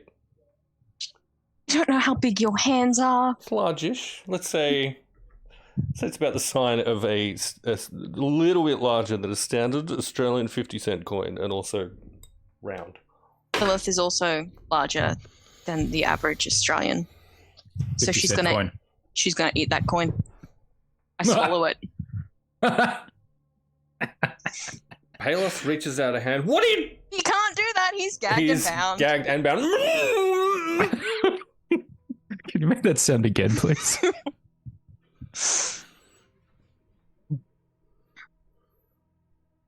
I am going to ritually cast the dome around myself and Palos over the course of 10 minutes. Mhm.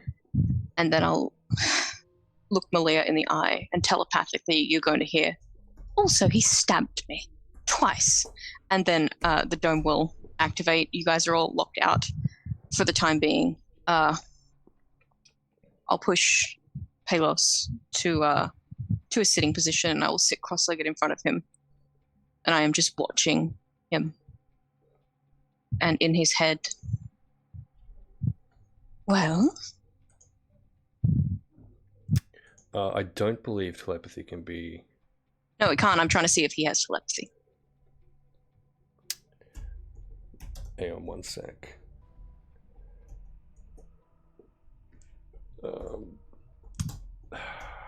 Typing into a search engine, does this character I made up have telepathy? And they do not, is the answer to that question.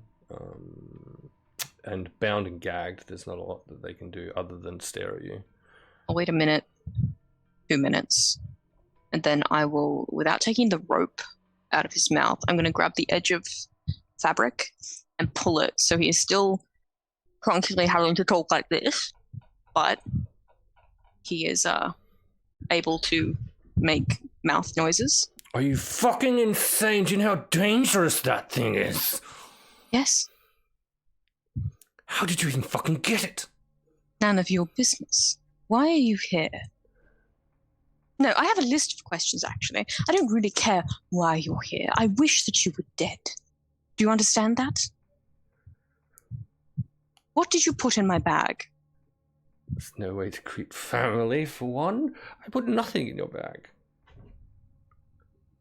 What were you talking to in my bag? A friend. Why is And- your friend in my bag? What sort of way he lives?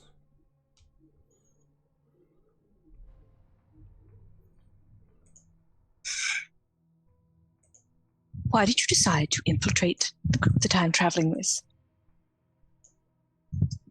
Well, I didn't.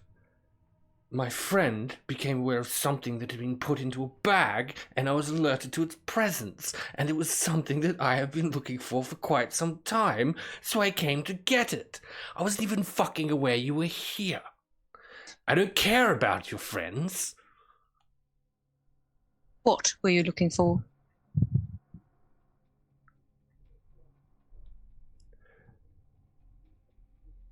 A mace?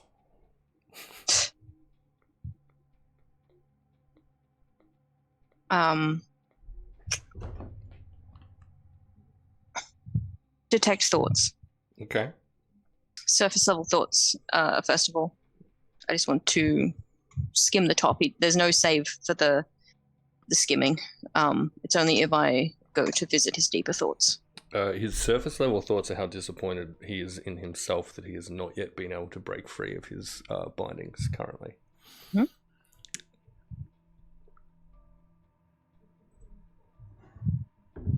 That's primarily Why? on his mind, that and the general thoughts of escape. Why? The mace. Why? Also looking into his head, Okay. Ryan. What you pick up from as he responds, and what he responds with is, what is it to you? What you pick up is a mental description of the mace, but also of two other items, one being a harp and the other being a cauldron. Cauldron similar to one in my mother's possession, or just kind of different? The Is there a familiarity with which Palos is thinking of this? It's Cauldron. unclear. Okay. And it seems as though Palos himself is unclear. The concept is there, the name is there, but it's as though he's not aware of what it looks like or what it might be named, what it does, etc.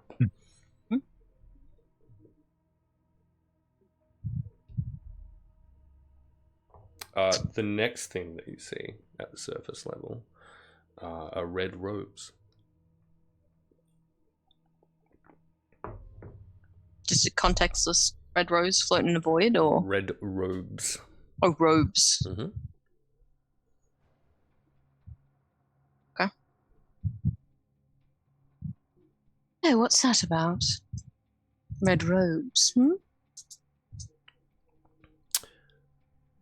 And at that, is there a save against detect thoughts? There is a save when I do When you probe deeper. when I probe deeper. Otherwise, it is just skimming the surface. Yeah, he starts singing in his head over and over and over again a little ditty that used to absolutely fucking irritate the shit out of you with when you were both younger.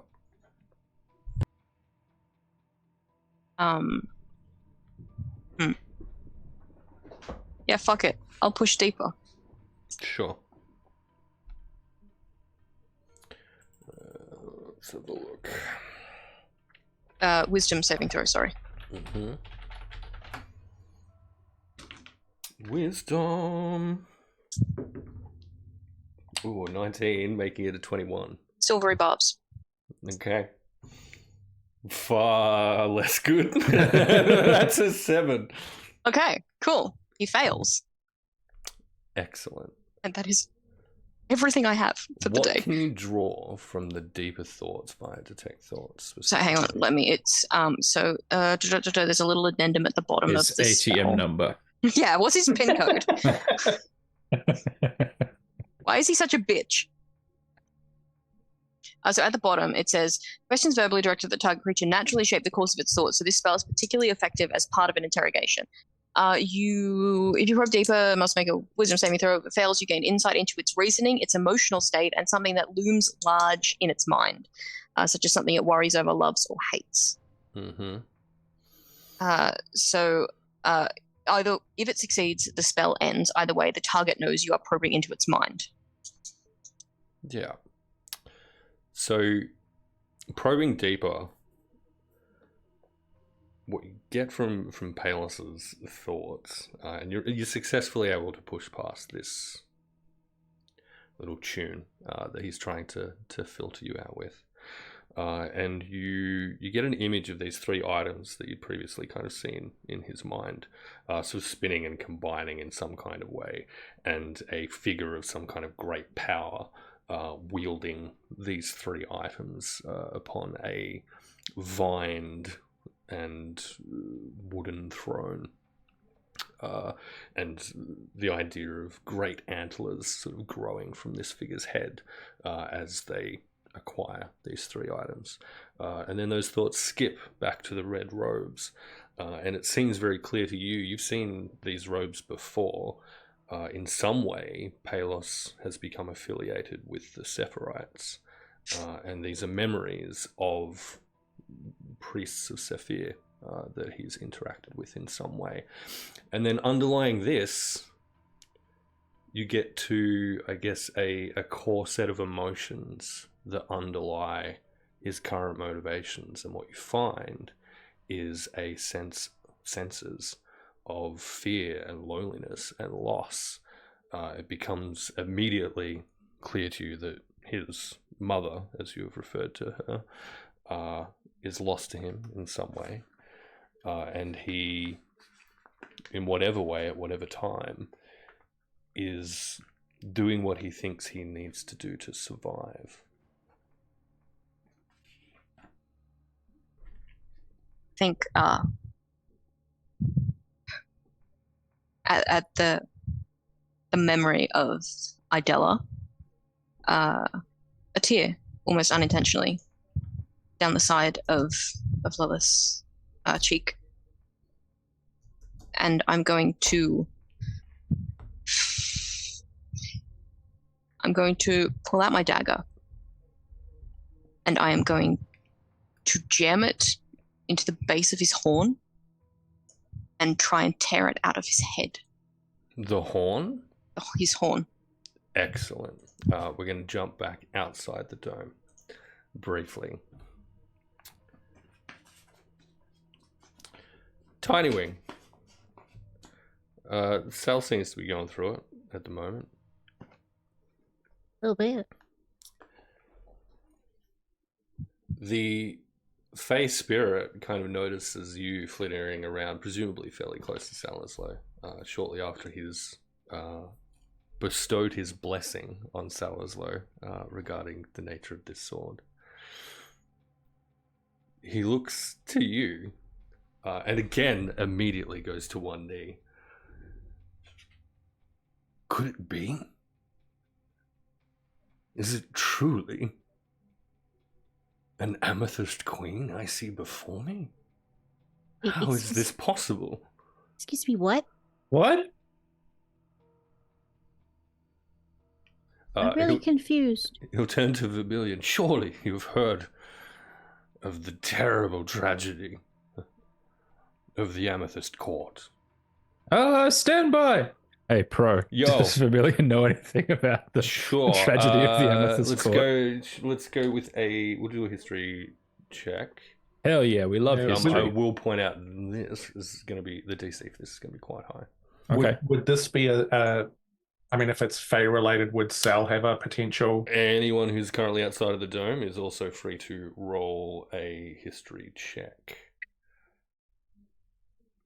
That's a natural one, which becomes a 6. Hot. So no, not at this juncture. I got 21. Oh, fuck you, Jesus. buddy. Nice. Kind of poetic though. Is Since Malia- she's your friend. Is Malia attempting to get in on this? Absolutely not. In fact, Malia will not really be paying too much attention to this conversation, having just had Lilith speak in her head. She will be attempting to. We can see the dome that exists, right? Yeah. It's just a dome. And you are unable to enter. I'm You are aware. not Squelching aware. around the periphery. I'm aware, but I am trying to look into it, and I'm standing there incredibly impatiently. Not Just like that, pressed up not against like the dome. that, but like more like pacing backwards and forwards nearby it, attempting to discern what's Just going on. walking within the laps dome. of the outside of the dome. No walking laps, just pacing Pacing. backwards and Okay. forwards. Excellent. And Tiny Wing, you got to reach into your, I guess, literary history at all in an attempt to get some kind of recollection of what that is. I can try, I guess. What am I rolling? A history? Yeah. I don't think that's going to get me much. Hang on.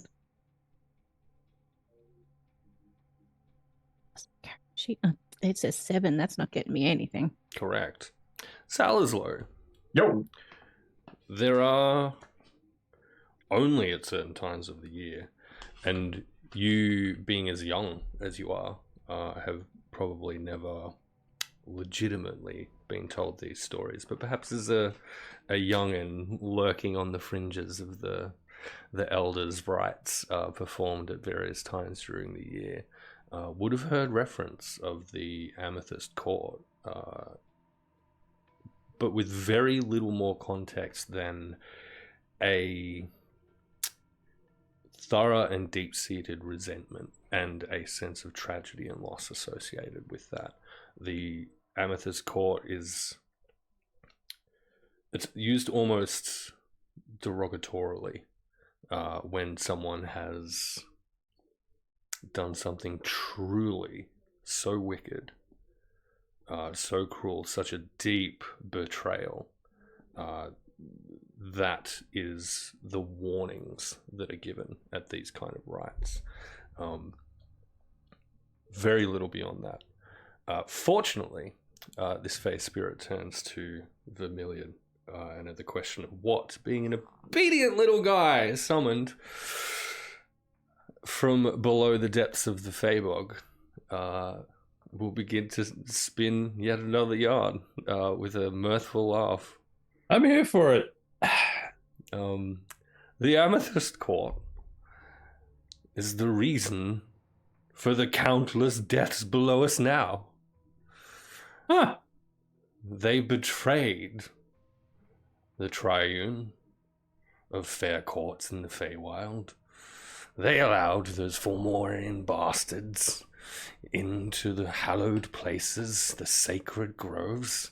They corrupted all that was good and pure and light and joy in this world and the other. And for it, eventually, they were destroyed. It was always said that a new queen would emerge at some time, for good or ill, and none could never be sure of which. And clearly, before us flies one worthy of the crown. I know nothing about any of this. Nothing at all. I wasn't even raised in the Feywild, so. And in what manner did you find yourself apparating? Do you mean how I came to be? Indeed. It would be a blessing to hear this story from thine own lips. I came out of an amethyst geode. It cracked open and here I am. The wild spirit of nature herself birthing the prophecy anew. Indeed, this is a glorious time. Honestly, if you say so, I have no idea. I do say so. Ha! But you just said that they did horrible things, so how can it be a good thing if I'm Truly here? devastating, horrible things. So which is it? Is it a good thing I'm here or a bad It thing was- I'm Oh. here? Oh, he has to feel good. That's part of the summoning. Oh, okay. I truly do. He speaks the truth, and will laugh merrily as a tear falls down his cheek. All of my kith and kin were murdered before me because of the court that perhaps you, my lady, are destined to inherit. What if I don't want it? Surely that is your fate to decide. I can take it for you. I'm sort of accumulating cursed shit. I'm sure that's something we can talk about. Yeah, look, no Later. decisions need to be made now. It's a lot for me to think about. Same.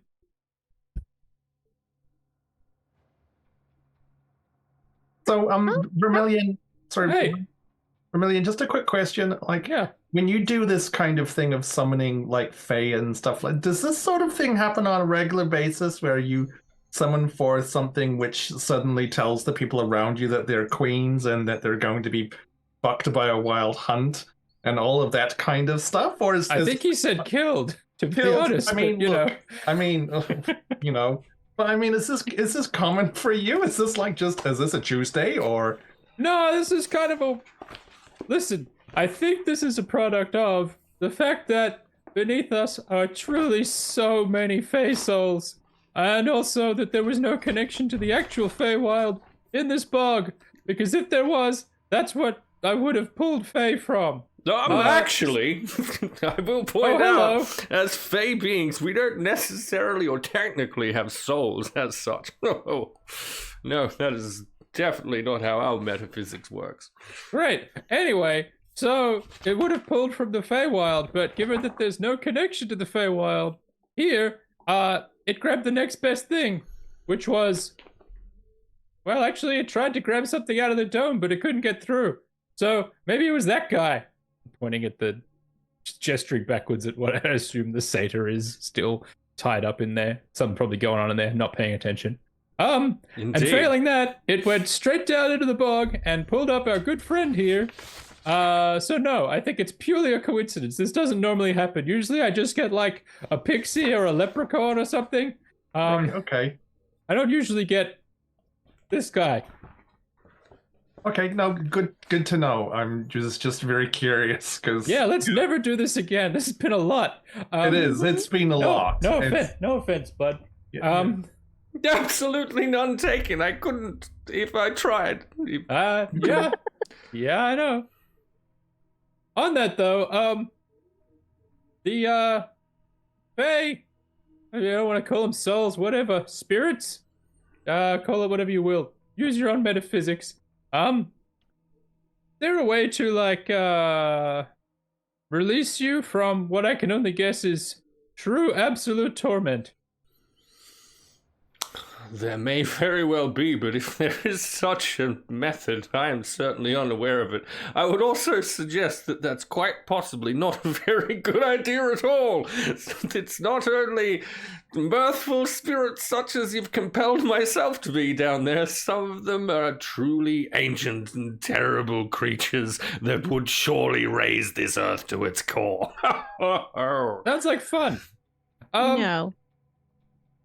No, let's just leave them there. Hey, well, it's fine. I'm not the one who caused them to be down there in the first place.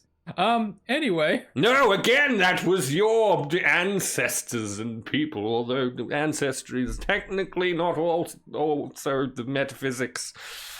But nonetheless, the bastard Amethyst caught in their hideous betrayal. Hey, could you be a little bit more mirthful? Thank you, that's better. Oh, no. Thank you, that's better. Cool. Well, you've given us a lot to think about. And crickets chirp away from this little group. And we'll head back into the dome. Lilith, what are you doing with your prisoner, I guess? Trying to take his horn as a trophy. Ah, yeah. I guess roll me a strength check. Come on, I'm so good at those. Yeah, no. 10 plus 1 minus 2 is 9.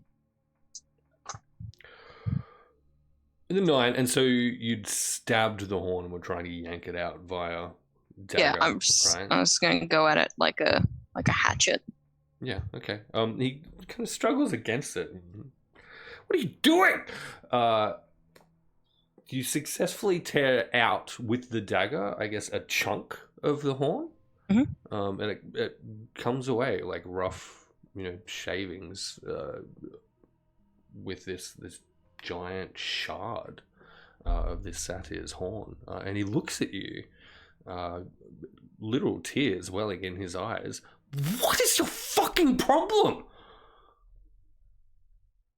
I crouch down to meet his eyes, my own, full of tears. And this is my insurance.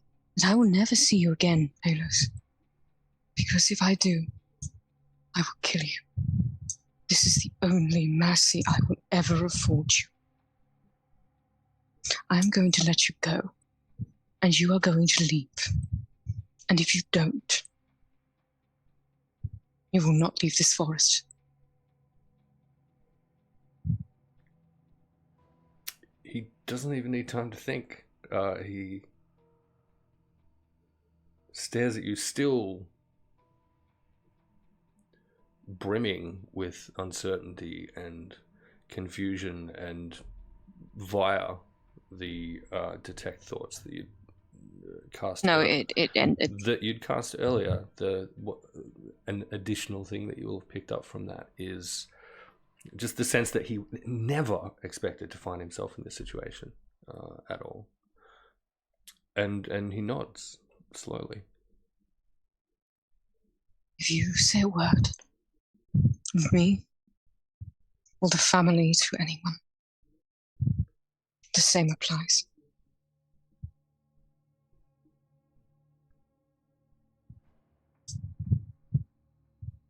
He will sit expectantly and wait.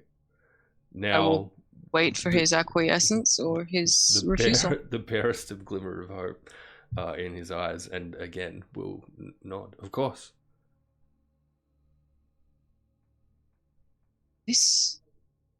I'm just going to throw that hoof, that horn piece outside of the dome. Okay.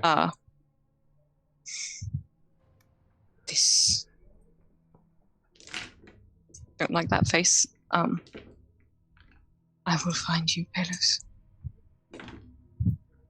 Not my words.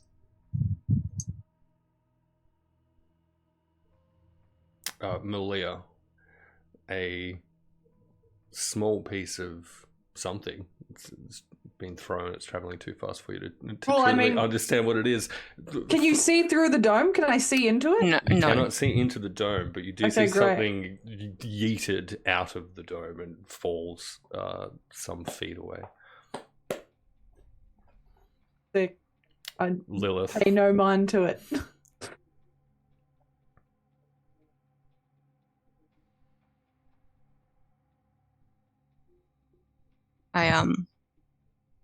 Does he have his needle quill weapon thing? It will have been dropped.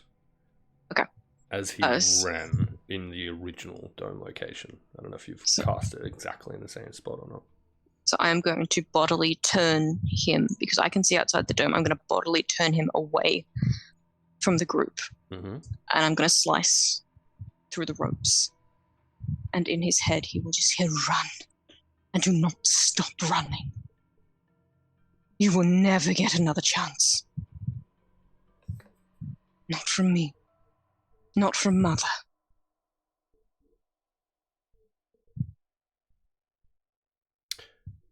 He does. He will run. Once he's beyond the dome, you hear in your mind, whatever has brought you to this place, I'm sorry for what it's done to you. And that is all. Malia, do you want to roll a, say, perception check? Yeah, I do. Thank you. It's not great. It's a 16. There's a dome in the way, so There is a dome in the way. Once he's beyond the dome, you will hear the sound of hooves on the other side of the dome. They, given his speed and the use of Misty Step to immediately flee as far as he can from this area, the sound of that fleeing is quite fast. I don't do anything about it. I think having the last kind of thing said to us about this dude that we just wailed on be that he's just useless and that's it. There is no reason for me to try to stop him, or I'm just letting him go and just like looking into this dome waiting for Lilith to reappear. Which Lilith will see. Yeah, you can see outside the, like, from the inside, you can see outside the dome. Lilith, Yeah. that is what you'll see, is a visibly concerned Malia pacing and waiting. I wait until, with my 300 feet of dark vision, I can no longer see Palos. Mhm. And with my passive perception, I can no longer hear Palos, and the dome drops, and Lilith is just standing there with a dagger in one hand and the tattered pieces of rope in the other. And for as tall as she is, she looks very small right now. Malia, the dome drops. So, any further explanation, or is that all we get? One moment. And I'm gonna evacuate the coin from my stomach. On command? Is that a thing No, Lilith can do? I'm trying to avoid the description of what I'm gonna do. Okay, By great. yeah. Mhm. Excellent. All right. Brilliant. Lilith finds a quiet little spot, I guess, and out of everyone's... Nope, right there. Walks up Oh, the coin okay, great. like a mama bird. Correct. Yeah. Yep. Little baby birds the ground real quick. I prestidigitate everything clean. Ah, Mhm. tails. Uh,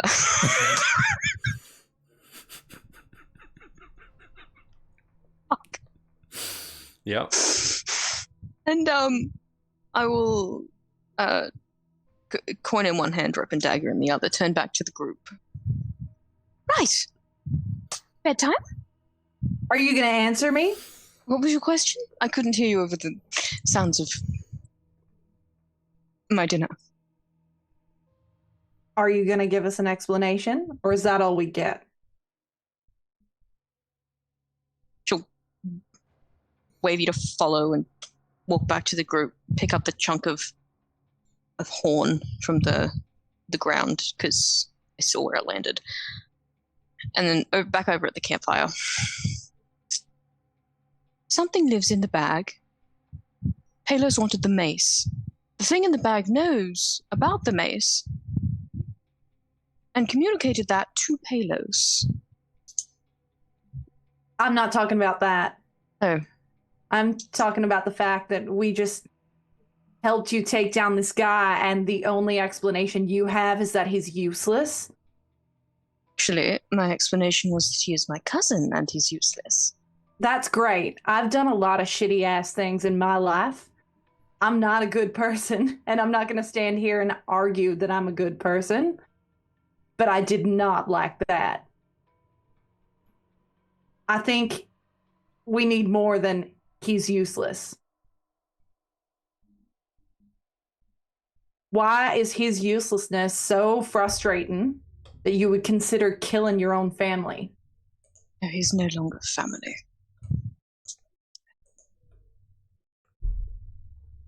Promethean, I don't know how much I can actually say, like, in terms of perhaps magically being bound to not say things. So, What we'll do is we'll cut over to Vermilion, whose face spirit has but minutes remaining of its merry existence. And Ash, you can throw me any thoughts and we'll work through that. yeah. Well, it's been sure nice having you around. You were real helpful there in a pinch that I wasn't expecting, but did happen. Would anyone else like to ask this venerable knight any questions before I dismiss him back into the depths of the bog?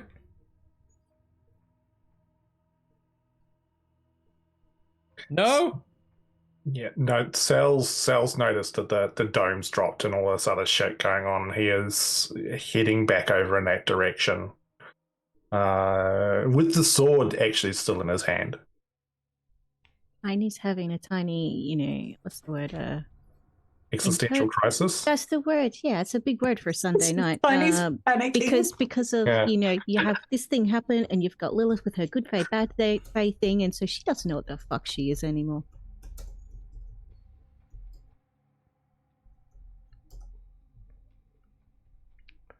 Okay, well, if there's nothing else, in that case, Sir Winter Knight person, I thank you for your assistance, and I hope your eternity in the bog is as peaceful as it possibly could be. I assure you, there is no such peace available to any of us in that horrid, despicable place that we are bound to for eternity. Oh, I'm sorry, would you like me to send you somewhere else? Is that possible? I don't know, you tell me. You're the one who's bound to the bog, bro. I've never been summoned as a spirit from my resting place before. Okay, so this is new to all of us. Oh.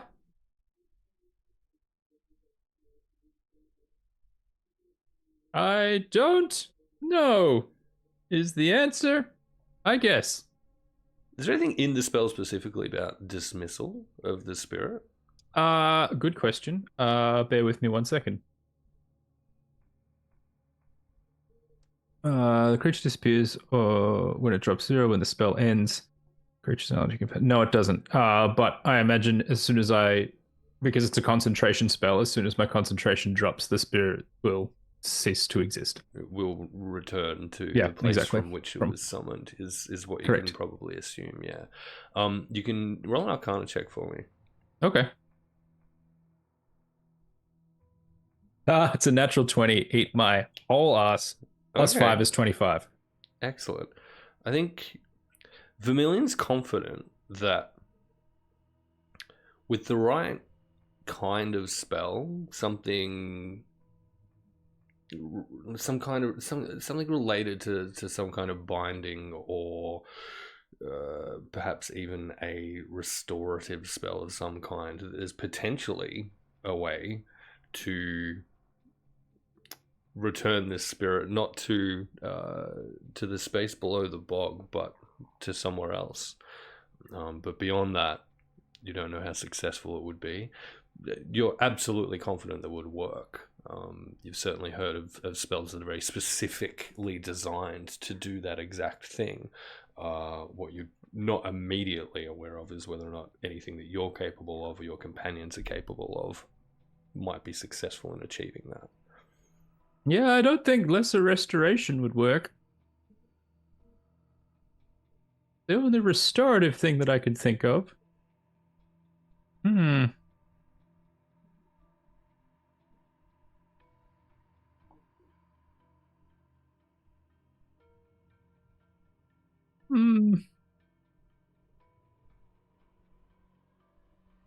Mr. Vermilion. Yes. Hi. I don't feel so good. And Yolia's fingers start slowly disintegrating away as the hour that he is summoned for ends. And he begins to be whisked below, back to the bog. Okay, bye. That said, we'll jump back to Lilith and Malia's little chat, little side chat. If there's anything you can think of in the meantime, feel free to shop it out before we get there. Lilith and Malia. Malia's being quite demanding of Lilith, who's visibly shaken at this point in time. Not saying anything else. I'm just standing there waiting for an answer. Yeah. Ash is still trying to figure out words. I don't expect you to understand.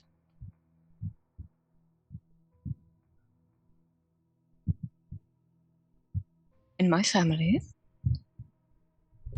Palos was a thief. Time, magic, resources. He was expelled from the Coven for a reason, and I don't expect you to understand why I am duty-bound to make him pay for that.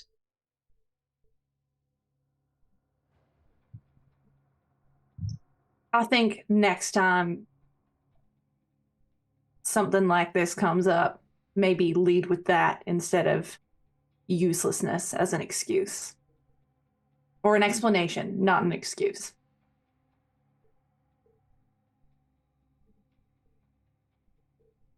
I don't have a problem with punishment or holding people accountable for their actions. And you're right, I don't understand. But that's why I'm asking. And that's why the group would ask you. Because if we're all going to travel together, then we need to trust each other, which has clearly been a challenge this entire time. How has it? I couldn't tell. Tell me this, Malia. If your brother were to appear in front of you, I know he is gone, but if he were to appear in front of you, would you have words ready? Would you not need time to think? I'll not apologize for saying the first thing that came to mind. I'm not asking you to apologize. I'm asking for an explanation. And I didn't say that you couldn't have time to think. I said the first thing that came to mind. It's not as if it was a lie. Context is important. Well, you have it now. You're right, I do. I turn away and I start ritually casting the dome for, I hope, the final time. Excellent. Vermilion, and I'll say this will be before the ritual begins. You've seen Lilith cast spiritual weapon in the past?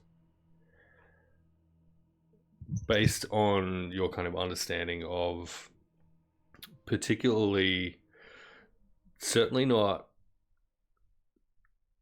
we're not talking incredibly powerful kind of elven magic here, but adjacent to that, the more experimental stuff that is perhaps frowned upon in most elven communities, given the potential it has to go awry.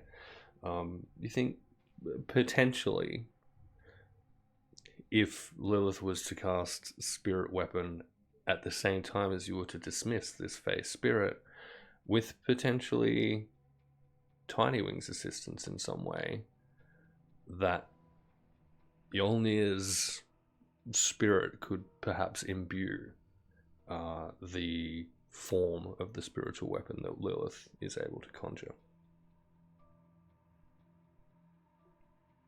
But there is not a lot of time.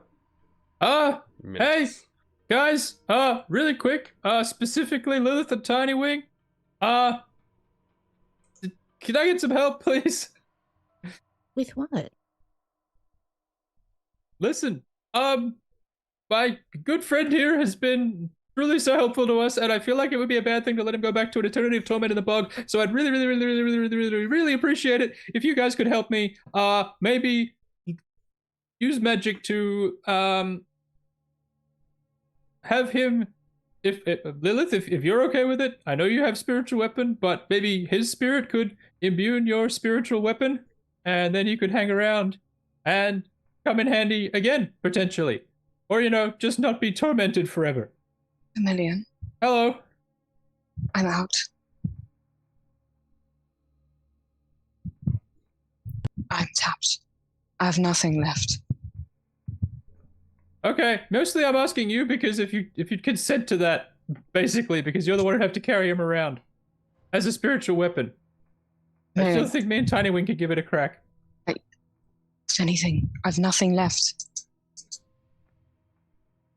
VC, I'm out of spell slots. No, I get that. Okay. What I'm saying is, I think between me and Tiny Wing, we could probably give it a crack anyway. Okay. As long as you're cool with having this guy as a spiritual weapon. Hey, This. Pro, Yeah. listening to this conversation, considering what Sal is capable of, his not insignificant intelligence, Bet. and a little trick that he's also picked up recently. We're talking about capturing energy effectively, yeah? Correct. So, Sal will go, look, I'm not sure if this will help, but with my ability to manipulate time and something I've been practicing a little bit, maybe I could be of assistance as well, especially if Lilith's currently tapped out of everything she can do. Look, normally I would say fuck off, Sal, but in this instance, I could really use the help. I know, and I know that's just the way that you show affection, isn't it? But anyway, Sure. let's move on from that. Yeah, okay. And what is it specifically, Sal, that you are going to attempt to contribute to this? Or planning to? Okay.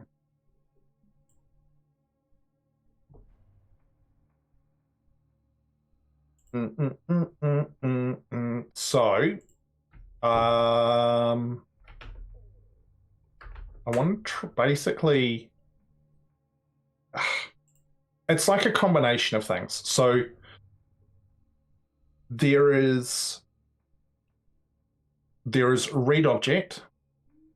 So that gives me the ability to see what's occurred over a time frame, so to understand what's happened with the bringing forth of the energy that Vermilion has done. Also, again, which is technically a combat ability, but it's basically the rewinding of a moment of time. Again. Yep. But also he has recently learned an ability called Capture Energy. Mm-hmm. Now, again, doesn't necessarily specifically relate to this. It is more to do with elemental damage types, but it's the ability to actually grab that energy and hold it. Okay. Fucking magnificent. What's the mechanics of that capture energy from a talent perspective? So basically, it is, and again, like this is a super fucking stretch, so 100% tell me to fuck off. So I can capture harmful energy that is meant for me and a telekinetic grip. I think we can probably apply that to a more productive usage. We'll go through a couple of steps to see if this is going to work. Firstly, I'll get Tiny Wing. Do you want to roll me an Arcana check, please? For sure. I can offer guidance if anyone needs it. 24. Okay. Tiny Wing, you realize that you're also entirely capable of summoning a spirit, and you feel as though the use of that spell might be enough to sustain the existence of the spirit that Vermilion has summoned in this moment. Sal, can you roll an Arcana check for me, please? No. I will. Oh, God, balls. 13. Okay. Regardless, you're confident that the capture energy could potentially be applied to this in order to manipulate the energy of this summoned spirit. However, if, as Lilith says, she's unable to contribute a spiritual weapon to then channel that into, you'll need another target for that. Hey, Sal, what about your sword?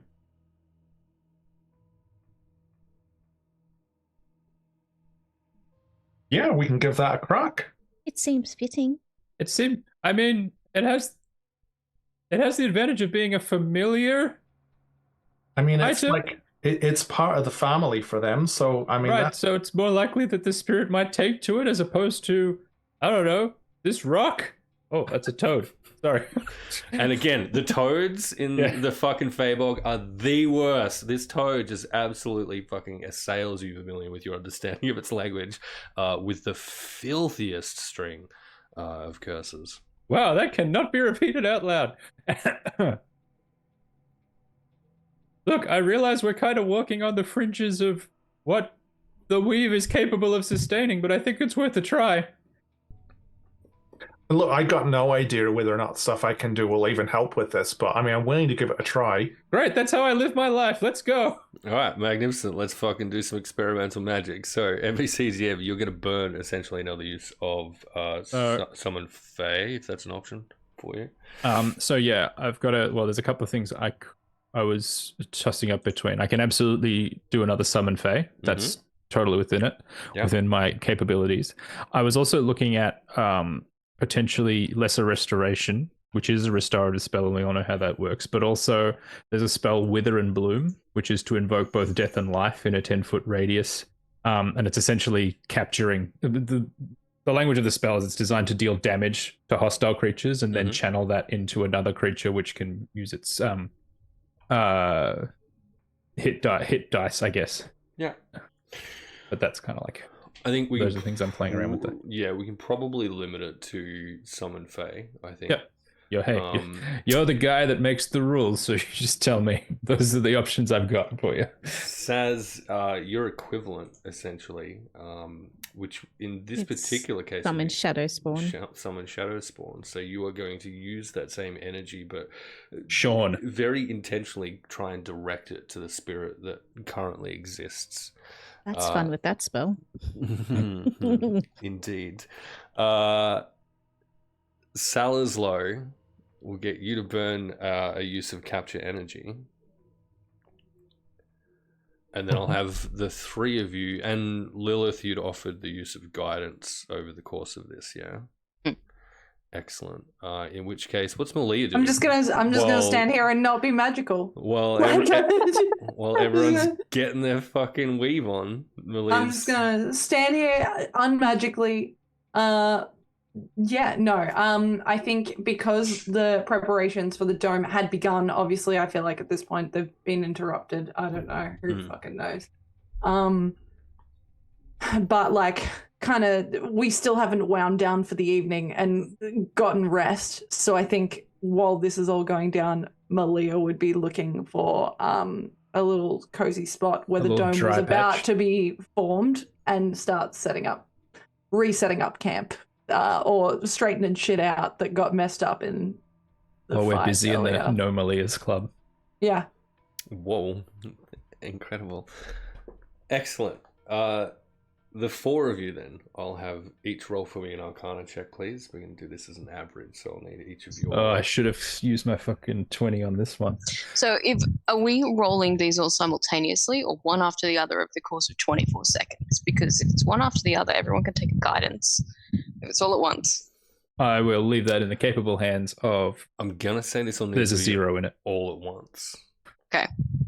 Who wants No it? guidance. Okay. So one person gets guidance. Which one of you wants it? I'm good. Give it to Sal. He's the one who's the most tenuously connected to this. I've got another trick up my sleeve which can help me out, so someone else take it. All right. It explodes his I'll own have it head then. to assure victory. It feels very Okay. Sal.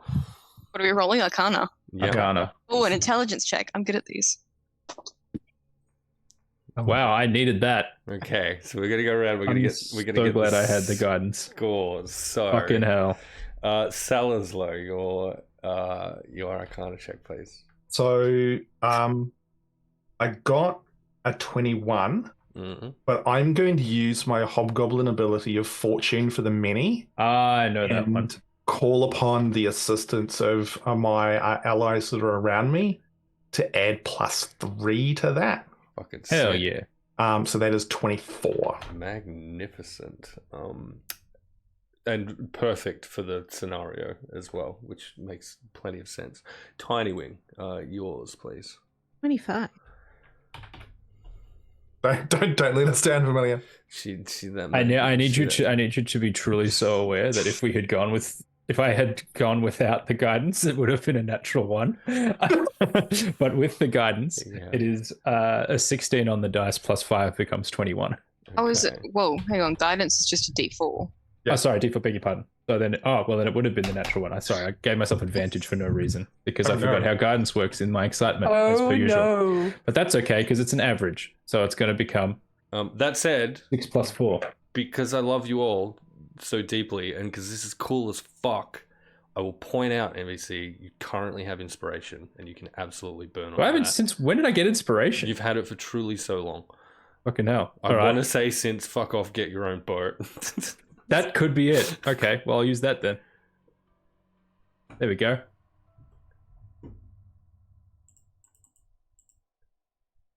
The end. This is another net one. It is not another net one. What'd Shut you up. get? Hey, listen. I'm truly channeling all my energies. Okay, that's a 12, which is 17. Okay, look, that's better. Envy's mathing right now. Did you add the D4 to that? I will. Wow. 19. There we go. I'm like, wait, what was the original number that I Stunning. said? No, it's 19 now. Thank you. Okay, So I need to add Lilith. +2. Can't see that. It's a natural 1 because I Okay. can't roll on Arcana checks. Hell yeah. Oh no! Hey, you know who doesn't have inspiration right now is Lilith. Yeah, I know. I'm so sorry. Okay, but look, you did throw some guidance in, so that's not nothing. All right, so let's look and have. Firstly, I would like to congratulate you all for collectively having 69. Nice. Fucking nice as right. Okay. Which gives us an average of 17 and a quarter. It does. It truly does. Bad. The DC was 17 and a half. Which rounded up is 19. Mm. Because that's how math works. It does today. I feel like we should get credit purely for the 69. Tiny Wing. Mhm. For the briefest of moments, you hear a slow, subtle whisper.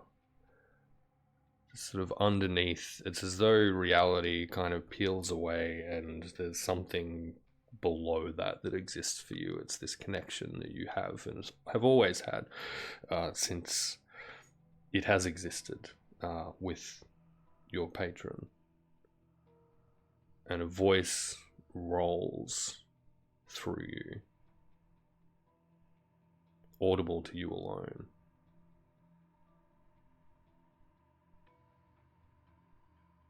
This will surely be our undoing. Yet so be it.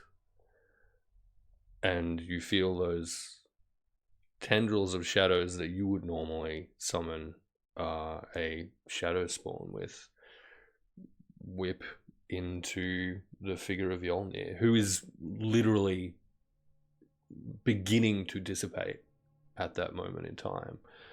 From Salazlo, this incredible psionic energy winds its way around this spirit being, and it's as though pieces of them are being put back together. The blood-soaked armor kind of reintegrates into their form, and compelled, this Fey spirit begins walking towards Salazlo's longsword, and bindings and lashings of this shadowy energy from Tiny Wing tighten around both the sword and Yolnir, and tighten and tighten, and then Yolnir is gone, and just a wisp of energy runs off the sword. Salazlo, you hear, in a far less mirthful voice Whoa. than Yolnir had previously been compelled to produce. He's going to be mad at you, bud. Fine. Well, freedom tastes good. And we'll end it there for the evening. Sorry, can you say that again for my notes, but without He the said growling? freedom is good. Freedom is good, thank you. Yeah, you're welcome. Incredible. Love that for us. Not foreshadowing or scary at all. Fine. It's fine. I'm just gonna. I love it when I try and do something nice and Pro just absolutely throws it back in my fucking face. Roll better. I'm just gonna. I'll just find a lake and lob this scimitar at some moistened bin. Isn't that how it goes? It is. Hey, I need to be like so fucking brutally honest. Through that entire thing, I was flagged so much by the seat of my pants after you fucked the entire first part of it. What I had thought was going to be happening. That I When have we ever not? attention to chat whatsoever. So to those of you who are hanging out, Chat did say we should get a level up. If we've had, well, chat can get fucked. Does this mean that you're wearing pants? Yes. Currently. We wouldn't know because we can only see from like here up. That's true. I'm not going to prove it either way for reasons. Hey, to all of you beautiful people who are inhabiting this world and doing cool shit in it and play with experimental magic, which, you know, is just cool. So that's a thing that happened. You're all really cool and I think you're great and awesome. Hey, we're gonna go around real quick and we're gonna have a little chat about our personal favorite moments from the game, if that's okay. We're going to begin. We're gonna mix up the order a bit, so it's a surprise of some kind. We're gonna start with NVCDM, please. No. Anything particular from session that stood out to you as even remotely enjoyable or fun, for the sake of my fragile, tiny little ego, please? Hmm. I.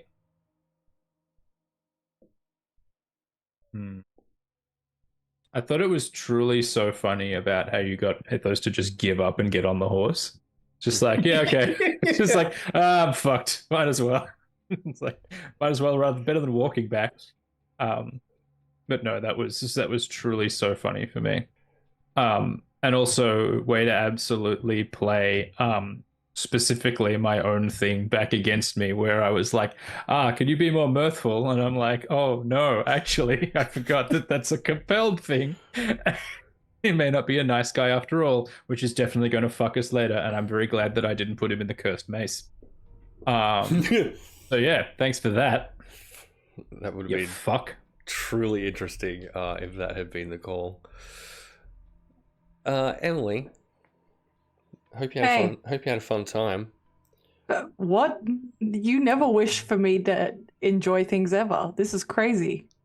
I do truly wish you had a fun time. Hey, if you were to pick the funnest time you had this evening, what would that have been? No time. No, I'm joking. No, I really enjoyed the Tiny Wing lore drop. All the, or not lore drop, but all the Amethyst court stuff. That was real cool. I liked that. That was fun. Fun to listen to. Also, did you come out of a fucking rock? Yeah. Incredible. Truly Love that. glossed over that. Yeah, no, I love that. Nobody That's asked cool to before. learn. No, it's great to learn. I genuinely enjoyed listening to that.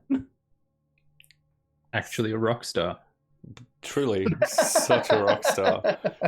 Good God. The ball Amazing. gowns have all got really cool sequins on them. Amazing. Ham. Yo. Hi. I really enjoyed all the little juicy nuggets of lore, again, especially in relation to Tiny Wing. I always take great enjoyment in watching when a DM goes, and the person runs away, and the party just catches them, which is potentially not what the DM was anticipating. And seeing how groups get creative with that kind of thing. And I thought it was cool, like people just doing interesting shit with their spells at the end. Some interesting thoughts. It was cool. It was funky, man.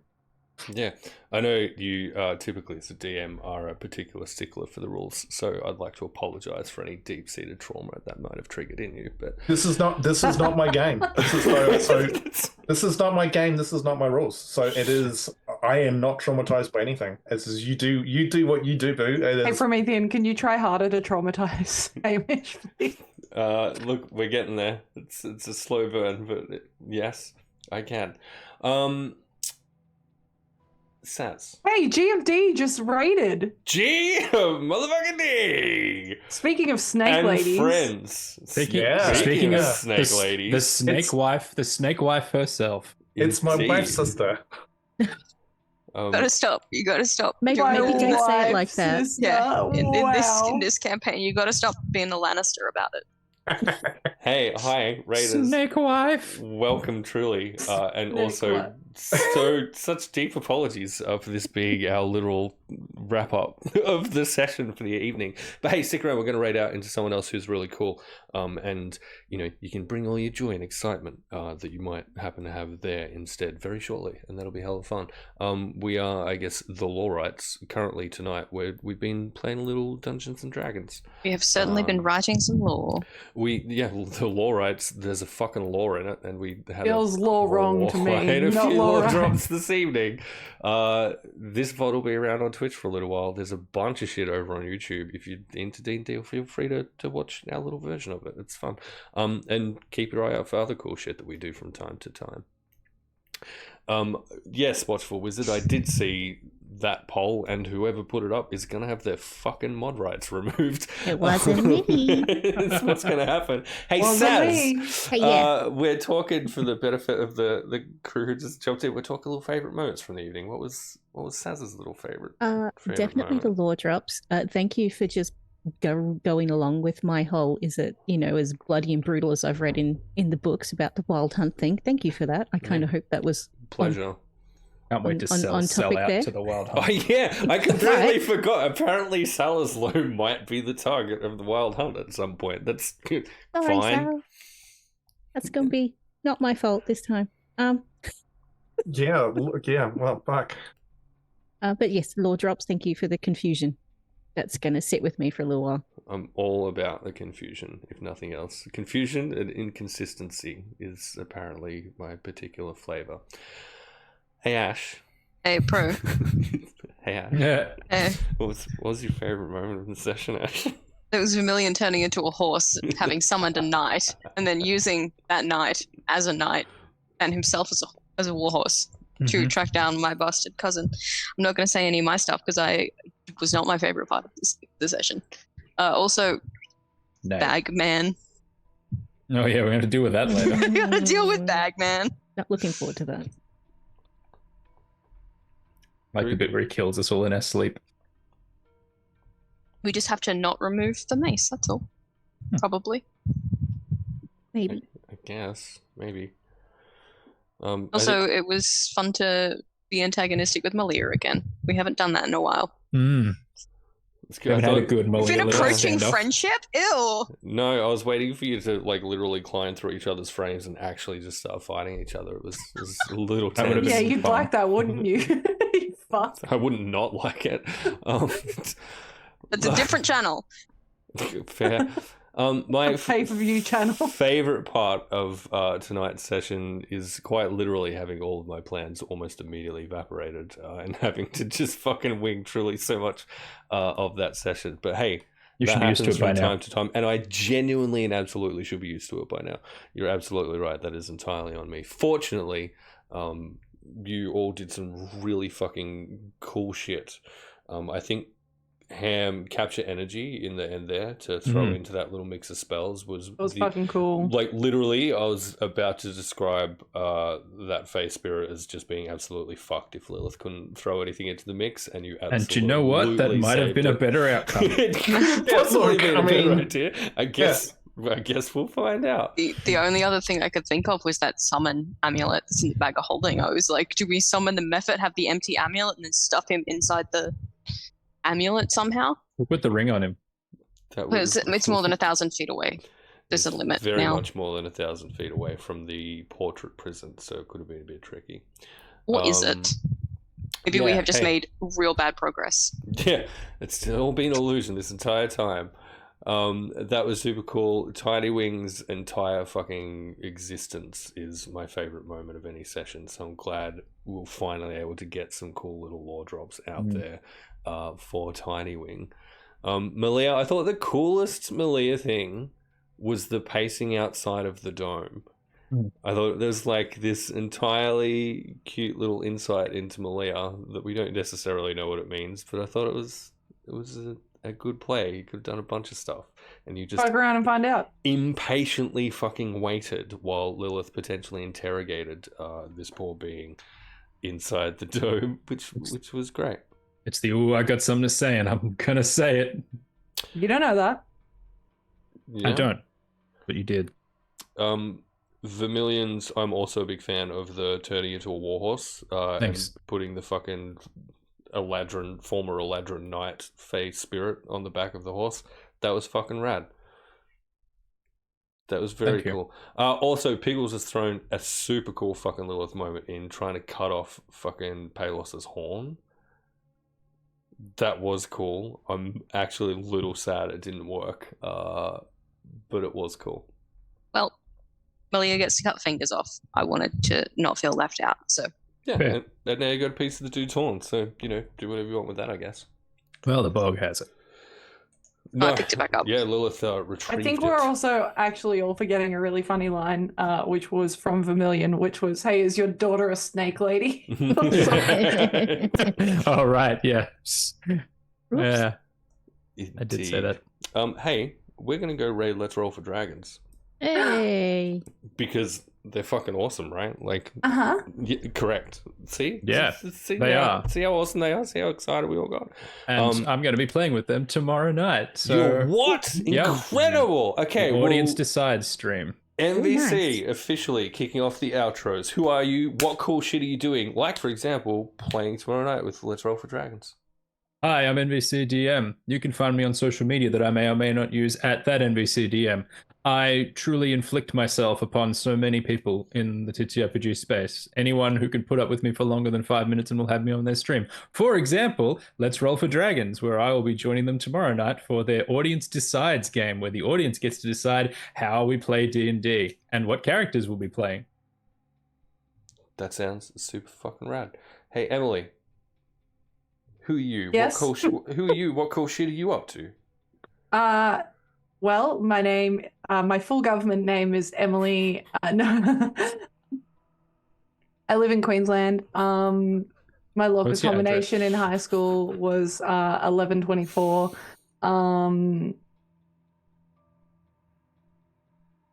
I have no other fun facts about myself. Hey, my name's Emily.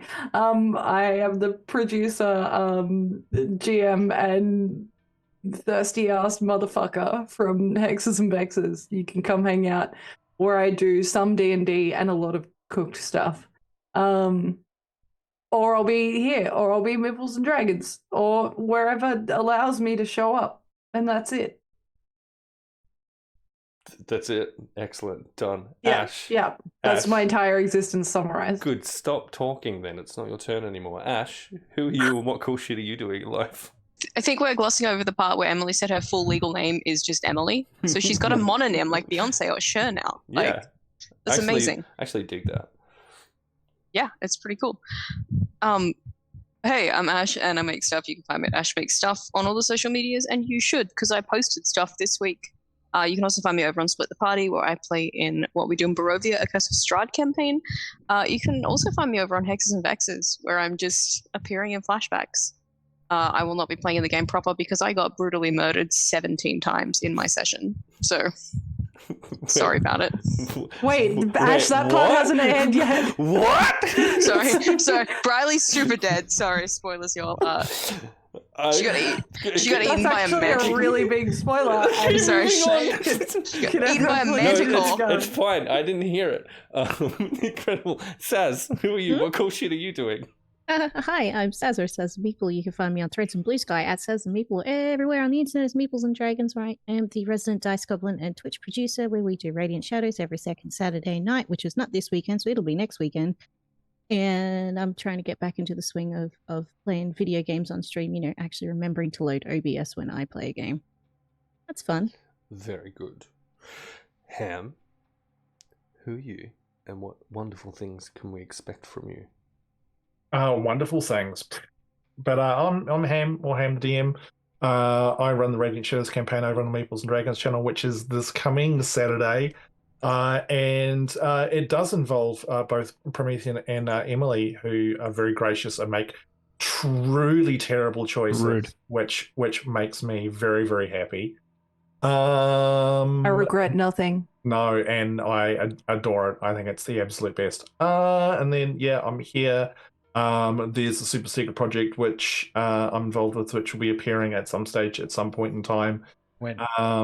Which is super fucking cool. When? And look, who knows what else will happen in the next When? 3 to 6 years. When? When? 3 to 6 years. I don't know 3 to if 6 we have business a years? date We for it. don't look. It's what I can say is that it's pre-recorded, and we are recording the well. I've already recorded parts of it, but the official first session is next Sunday. Sounds But very watch for exciting. later in the year when this thing is going to be Official. expelled forth onto the internet, Disgorged upon us. disgorged, and just a shower of slime and gore and blood and stuff. It's gonna Wow, be sounds like a Thursday night. gonna be Right. super sticky. Speaking of super sticky, hi, I'm Promethean. There's a 0 in it. You'll find me Zero here. stands for sticky. Running this fucking campaign from time to time, monthly, the Sword of the Skulls. It's a thing that we do. Keep an eye out for it. It's going to be fun as we progress. There's truly so much lore from the world now, and I think the next few sessions, as this lot meet Mud-Eye, or potentially meet Mud-Eye Maggie, is going to be super fun. There's also other stuff happening on the channel, which is going to be really cool. you will also spot me lurking around such places as Meeples and Dragons, Hexes and Vexes, and literally anywhere else I can get my scrappy little claws into and just poke my face up from time to time to make people's life, I don't know, mediocre, I guess. I think. Hey, thanks for hanging out. If you have, we appreciate it. We love you truly so dearly. Right now, though, we want you to go and love Let's Roll for Dragons, please, because they're Oh, yeah. fucking rad and a hell of a lot of fun to watch. So say hi for us, and hopefully we shall see you. Promethean, could you Another give the time. chat a sweet, sweet forehead kiss, please? Raising, can you do an impression of each one of us on the way out? Wow, gone. Yeah. That was the perfect thing to rate out on. Yeah. Yeah. Theoretically.